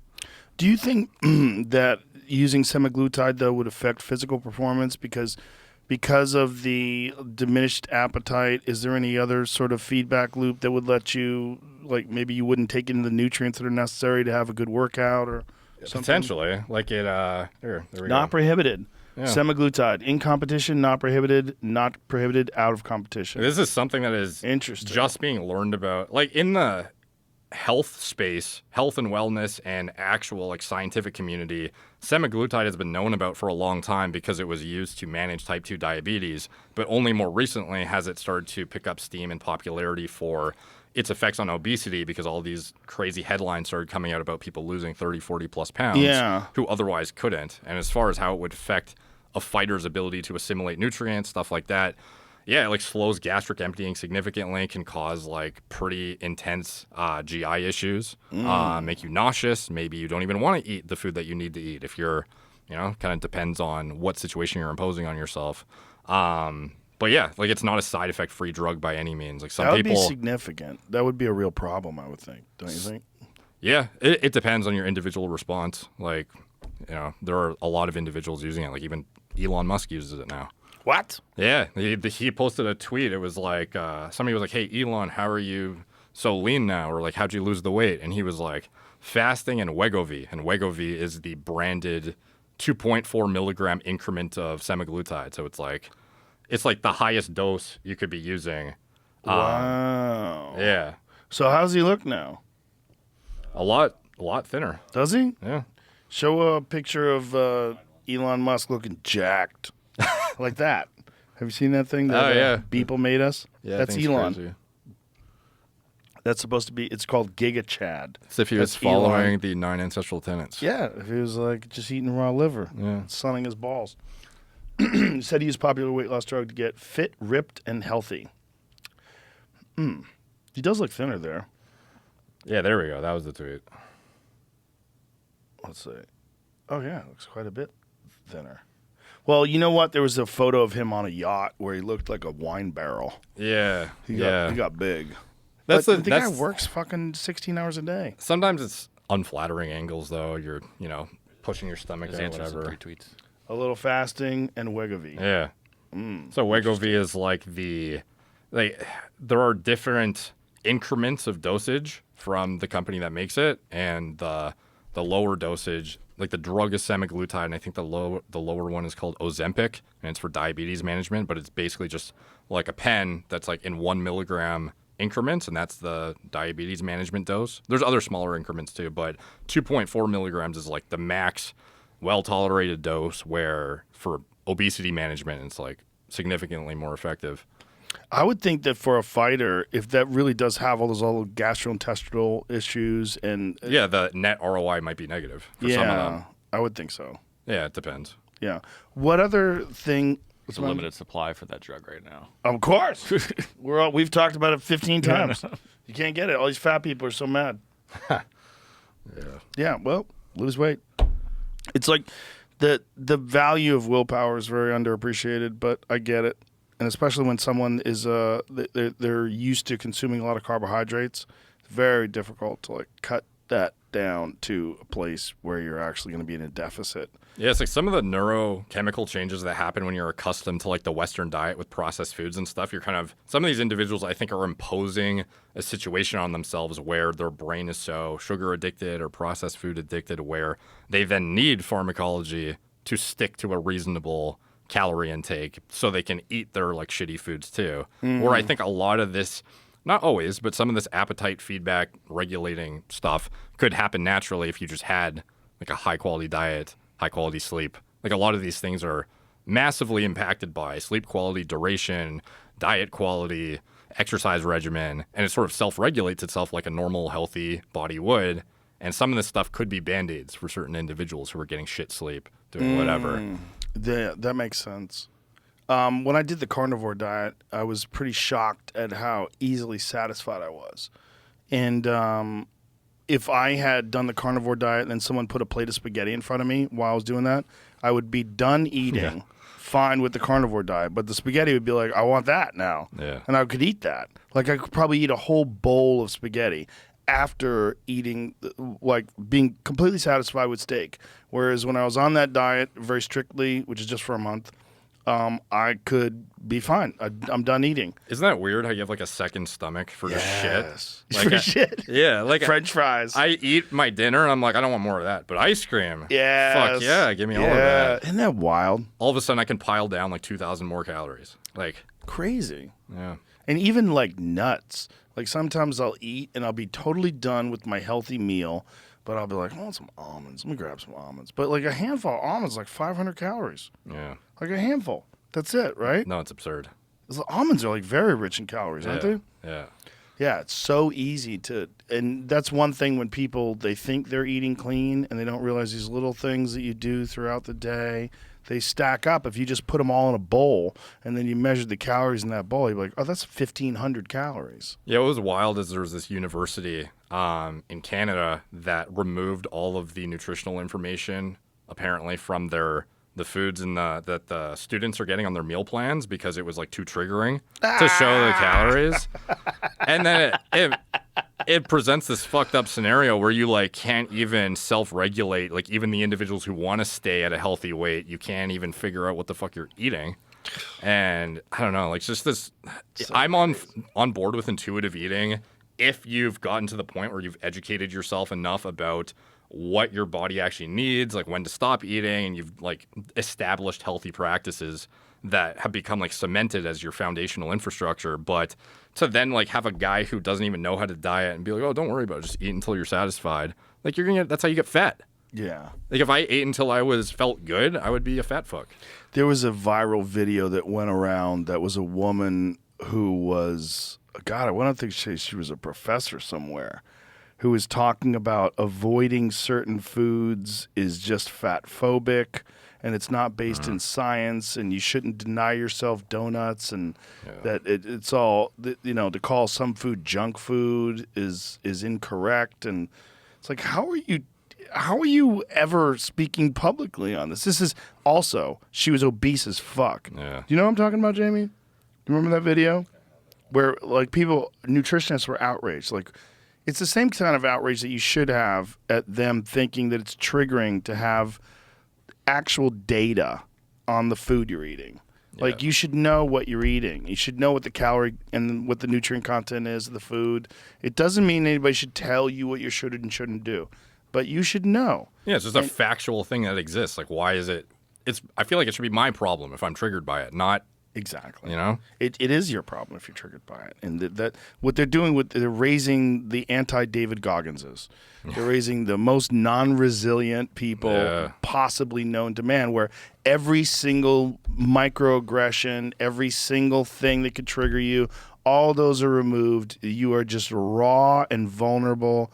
And we'll protect you in this university system, and then you spit you out into the world. Well, you will then infect corporations with this ideology, and that's what we're experiencing. Yeah, it's wild how the shift to like comfort mentality has very much become commonplace, and it's just like I feel like this is partially why men's testosterone levels are dropping too. Like just like the lifestyle and encouragement to be like a sedentary piece of shit who's offended and insulted by literally everything. Yeah. Like none of it is conducive to I don't know if masculinity. you want to give them promotion, but that's where it came from. Two fat professors fighting fat phobia with education, community building, and a lot of sass. Jeez. Derek, they have sass. That's not them though. It was a woman in a video that was. I couldn't find a video. Okay, it doesn't matter. But fuck off, fat professors. Yeah. Fuck off. You guys are unhealthy. Yeah. And it's not in any way good. Yeah, it sucks if someone's fat and they feel bad if someone calls them fat. You're right, and someone shouldn't do that. But they're fat. Yeah. And you're fat. And the promotion of stuff that's not even food too. Yeah. Like it's. Donuts. Yeah. Like I'm not saying you shouldn't indulge, but it's like. Yeah. You should earn it. Yeah. Earn indulgence. If I have a piece of cake, I fucking earn that shit. Yeah. And if I don't earn that shit, I feel gross after I eat that piece of cake. But I try to balance it out, and a lot of people they don't have the willpower to balance it out. They don't. They're not going to. They're not going to self-correct. Yeah. They're not going to look at their gut in the mirror and go, Jesus, what am I doing with this? They're never going to like make that, okay, tomorrow we stop this and we start that, and now we get going in a positive direction.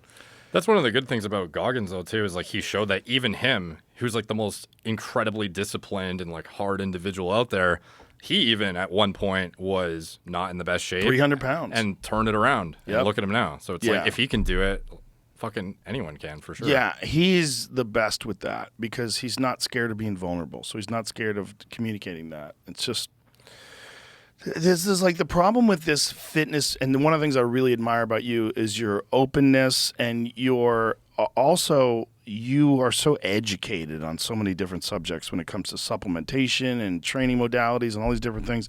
And you just talk about stuff from a place of actual knowledge.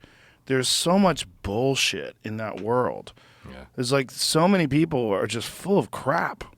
Yeah, no, it's wild how much misinformation is in this industry and like misleading, I don't know, just like information designed to make you buy into whatever it is that they're trying to promote. That is like, this is the only way. There's no other alternative. And I think more transparency in the industry overall is just, you know, always a net benefit for the individuals watching, trying to educate themselves. Very, very hard to come by. Like it's such an overwhelming amount of information now too across social media. It's like, who do you even trust or listen to half the time? Well, I know they can trust and listen to you. It's one of the things I appreciate about you. And one of the things that happens when a guy like the Liver King gets so massive is that he develops this incredible following that really is unjustified given the fact that he's lied about stuff. But then that will come towards you now. And a lot of that will come towards you because people realize, like, who's this guy who's exposed this? And what is this? Like, oh, this guy's interesting. Oh, look how educational this is. Look how much information this guy's giving out. Like, this is great. And then they'll go to your other videos and they'll say, oh, there's like a real good benefit to this. And you talk about stuff without any worry about the moral quandary involved. You know, you're just like, this is what's effective and this is what works and this is and you know, that's how it should be. Like, it should be up to the person who's taking it to make your own decisions in terms of what you should and shouldn't do with your body. But you also show, look at this guy's fucking back and the acne. Look at this guy's tits from gyno. Yeah. No, I'm sure that's why as much as I do too, appreciate the stuff you do. Like, it's very, very transparent into what you do, what's effective, why you do it, what you feel is a waste of time, why, how you've learned things, how you've educated yourself over the years. You know, you always have people on regardless of how big or small their social media following is too. Like, you're just highly committed to high quality information and like furthering your education and the education of those who are watching, which is like super admirable. Like, I don't know any other podcaster who actually like just has on people they want to fucking talk to kind of thing. Yeah, that's all my requirements. So there's so many famous people that have tried to get on. I'm like, I don't see where that's going to go. Yeah. Like, I only want to talk to people that I'm interested in, and it's just up to me. Like, I will entertain it sometimes. Like, a famous person will try to come on. I'll go, all right, let me go watch an interview with them. Let me see there's something there. Maybe like read something that they said or wrote. But, you know, for the most part, I'm just interested in what I'm interested in. And I don't try to wonder why. I just go, oh, this guy's cool, or this guy's, she's fascinating. Like, I'm having a beekeeper on soon. Because I'm like, what's it like being a beekeeper? I'm interested. I had that guy from White Oak Pastures, Will Harris, that regenerative farm. Yep. I just want to talk to him. What's it like farming? Like, how long did you farm for? Like, when did you turn your farm into this regenerative farm? How difficult was that struggle? Like, is there a commercial value in that to speak to those people? I don't fucking care. I want to know. I'm interested. And I feel like, you know, there's a value. I'm interested in what people are interested in too. Yeah. Like, if there's a guy who's all he likes to do is paint with watercolors, I'm like, why? Yeah. What is it about watercolors? Tell me. Like, I'm interested. If you're fucking Mike the watercolor guy, like, what? Why? Yeah. What is it? Like, I want to learn about you because I think in doing so you learn about yourself. Yeah. You learn about the human mind. Yeah. Is there any guests that are like your top, I don't know, individuals you'd love to have on one Hunter day? Biden. Yeah. Hunter, come on. I'm your only way out of this. That'd be a good one. No, I don't care.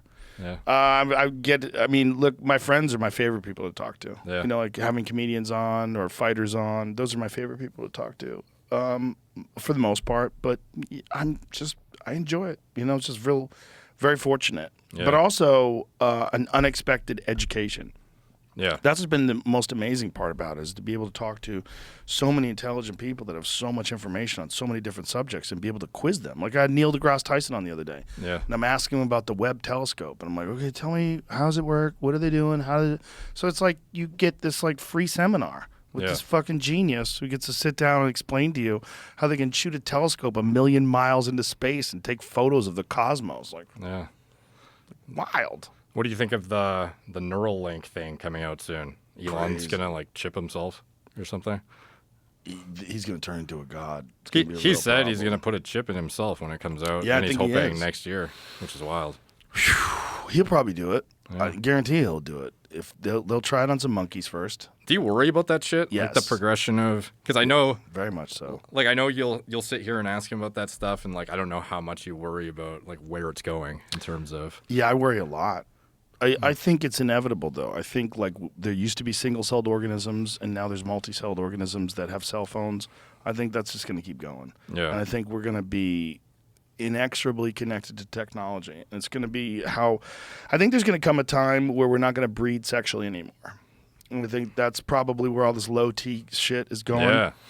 Oh, for sure. Yeah. Like there's like, even if you just see an attractive woman, your test goes up. Yeah. Like there's definitely like a biological component to it that is like above and beyond the whole like the phthalates and like the endocrine disruptors and stuff. Like there is like direct biological consequences to the way people are living. Yes. Yeah. And there's also direct biological consequences to overcoming difficulties and success. Yeah. Yeah. There's a lot of like weird interactions with hormones and real world events. No, I forget the study, but it was like comparing somebody who like won versus lost a competition or something, and it was like the winner would get a boost in T, loser would lose T. Yes. Yeah. Oh, definitely. That's true. When I lost fights, I never wanted to have sex. Yeah. When I would lose fights, I just feel like a fucking loser and just want to go home and just go to sleep. Yeah. You just feel so down. Yeah. You know, and I think that's probably there's probably like some sort of like human biological reward system that's built into that to try to encourage conquerors. Oh, for sure. Yeah. Yeah. I wonder, like for you, like obviously, I think you're in your early 50s now. Yeah, 55. So would you, if it was possible, if it even came out and like, I don't know, David Sinclair came out with some like crazy longevity thing, you could just live forever, would you want to like maintain that in perpetuity? And what do you think about just like the way, I don't really know how to perceive if this is like a good thing, the way things are going, just trying to turn people into robots and like this whole, I don't know, shift towards like maintaining the species in perpetuity. There's one way to look at it is, would you want to live forever? Yeah. But the other way to look at it is, do you want to deteriorate? Yeah, like I don't Because even know those how are to the only two adequately options. frame the question, but it's Yeah. like a very odd scenario where people are striving for this, like, I don't know. Immortality almost. Yeah. Yeah. Yeah, I mean, Ray Kurzweil genuinely wants immortality. He wants you to download consciousness into some sort of supercomputer, and then you will exist in this new realm. Yeah, because I'm trying to imagine like what the future is of people just like have this fucking chip in their head and they're just sitting there like brain dead on a couch, like just like Right. simulating sex all day Yeah. essentially, and just like hammering the dopamine button, and that's pretty Yeah. much it. Like, is that life in 100 years? Like, I don't even. It's a real problem. I mean, the Matrix used to be some fun movie that you go to watch, and Yeah. you're like, wow, what a crazy dystopian future. But now in 2022, decades later, you go, this is oddly like around the corner. Yeah. Yeah. No, it's like eerie. Like Yeah. how aligned some of like the old movies is sort of becoming. Well, the metaverse is kind of failing, right? Like Seemingly, Zuckerberg pumped so much money into the metaverse, and now people are calling him a fool. And how much money did Meta lose on the metaverse, banking on the metaverse? It's like billions. Billions. Yeah. They laid off 11,000 people, It's fucking crazy. which is I didn't even understand like what it was. Was it just like you have a virtual character and you go hang out with people like as in a video game that already exists essentially, or what was the utility of it above and beyond basic things that I don't know in the gaming world already exist? Well, there's things that are educational about it that are really interesting. Like one of the things, he came in and he gave me one of the newer units that are out now to try on and show you the capabilities. And one of the things you could do is virtual tourism. So you could like go to the Louvre in Paris, and you're walking around with people that are in the Louvre. So like they had someone wear it, right? And then the cameras are all around. They probably have like multiple people that did it. And then there's all these actual human beings that are walking around the Louvre, and you walk in between them and can go like walk right up to this painting and check it out. Jeez. And it looks pretty good. I mean, it doesn't obviously look 100% real, but they can do that with things like Mount Everest. They can do that with things like, you know, Mauna Loa. You could go to, you know, Tahiti. You could experience things that are unavailable to you. Like, say, if you're living in some inner city and you're a young kid, you can get a wealth of like physical experiences through virtual reality. This is how they marketed it. This would even be over a year ago now. This is what we're supposed to be getting to, although we're not quite there even yet. But it's showing what you were just describing, like taking someone into the middle of ancient Rome. Yeah. And letting them see what it was like. That would be fucking wild. I mean, if they could accurately represent what the lifestyle of those people was like back then, I would really want ancient Egypt. That's the big one to me, but they just don't know enough. I'm just like trying to imagine the utility above and beyond like a cost-effective way to do tourism or experience things that would otherwise be unaffordable. Like, what is the end goal of it? I think it has to be entertainment based. Otherwise, people are just going to abandon it. It'd have to be fun. Yeah. Yeah. And there's a lot of games that are fun. He and I did fencing. We fenced together, which is pretty cool. Yeah. And then there's a boxing game, which is really cool, where you box against this virtual opponent, and you get a good workout, man. Like and when they punch you, you see a flash of light, like you got hit. Does it seem realistic to you? No, not realistic, but not realistic, not necessarily realistic, but enough so that it makes it exciting. Yeah. So like when you put the headphones on and then you're standing in front of this guy and he throws punches, if you move your head, the punches miss you. And if you hit him, you see his head snaps back. And when he hits you, you see a flash of light. And you get a good workout. You really do. Because it's kind of like the Nintendo Wii already did that, though? Kind of, except it's virtual. So you have a headphone on, and like you're looking around the ring. You see the floor, right. You see the sky, you see people in the audience are cheering, and then there's this dude who's walking towards you, and you know, they don't look totally real, but it's that uncanny valley thing. Eventually they'll look real. Eventually you look over and it's like Andre Ward waiting to beat you up, and you're like, oh my God, this is so crazy. You know, I think as those things get better and better, they're going to be more and more compelling. But virtual reality as a concept has been around for a long time. And people thought it was going to take off, but the technology just wasn't quite ready yet, where it could look realistic and be really, just really immersive. And now it is. Now it's better, but not quite. Have it's you not seen quite yet. Ready Player One? Yes. Yeah. Love that movie. Makes me wonder if it's just going to be like essentially replicating what you could otherwise, if you were trying to achieve something in real life and then trying to replicate a virtual version of it, and then you're just going to be competing against other people virtually for virtual belongings and virtual success and virtual this. But everyone in reality is just sitting in their, you know, apartment, fucking eyes glazed over, head back on a couch. Yeah. I don't know. I think that's some version of that is probably inevitable at this point.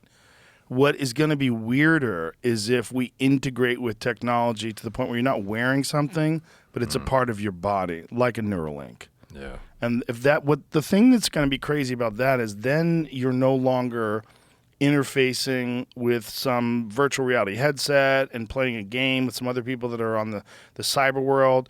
Now your mind is connected to the cyber world permanently. And I don't think humans have the willpower to not just smash the dopamine button infinitely if they were presented with it. Like any of these like rat studies that look at what happens when they present them with an opportunity to just like press a button and then it hits them with dopamine and they have like an orgasm or something. Yep. Like, do you think humans are going to just sit there and fucking hammer it? Yeah. Yeah. Yeah, that's a real problem. And when they have virtual sex, when they really do develop some sort of either a haptic feedback suit or some sort of a neural implant that can hijack all of your sensitivity cells and all the skin cells and all all the things that are designed to detect, feel, and touch and warmth, if they can hijack those and you could feel a woman wrap her legs around you, you're like, holy shit. Like, that's, no one's going to avoid that. You're going to be on it all day long. Why would you want to be alone? What do you want to do? You want to be alone playing checkers? No, you're gonna put that thing on. You're gonna fuck this 10, and you're gonna be in a waterbed with great music playing. It's gonna feel amazing. And if it's gonna be so good that you cannot detect whether or not it's a simulation, like this is one of the weirder things that Elon believes. He believes there's a high likelihood that we are currently in a simulation. Oh, yeah. And when I said to him, I said, why? He goes, well, with probability theory, and you think about all the planets that there are and all the potential for advanced civilizations, the potential for advanced life, one day they will create a technology that's unrecognizable from reality. You will develop some sort of a virtual environment that you can't discern whether or not this is physically real or whether or not this is just so super advanced technology that recreates life. And then that's probably the future. Yeah. And do you foresee that as a overly negative thing? Like, I think it's just is what it is. You know? Like if you talk to people about, like, there's a great book that I read that Neil Brennan told me about. What's it called? Amusing Ourselves to Death? Is that what it's called? Yeah. Which is about television in the 80s. It was like during the Reagan administration. They were talking about how stupid people are getting because of television. Oh. That's the book. Really good book. And it's really fascinating to look back, all these decades later, 1984, and all these decades later to read what they thought about what was happening to people because of television. And that's just fractional compared to the dramatic. Yeah. What's happening now? Yeah, I think it's just happening. Yeah. I think it just is. Okay. And I don't think we're getting away. Yeah. Sketchy, dude. It's sketchy. Yeah. It's not, I don't necessarily think it's good, but it whatever it is, it is. Yeah. I don't even know what to make of it because it's like, I don't know. For the people who very much value achievements in real life and, chasing success or doing things that are rewarding, it kind of like shits on that. I think we're the last of the Mohicans, bro. Maybe. I think David Goggins never finished out December 6th. I think he's the last of the Mohicans. Yeah. And I think in the future, people are just going to be living in virtual. Yeah, I don't know. Unfortunately. But we're here now, my friend.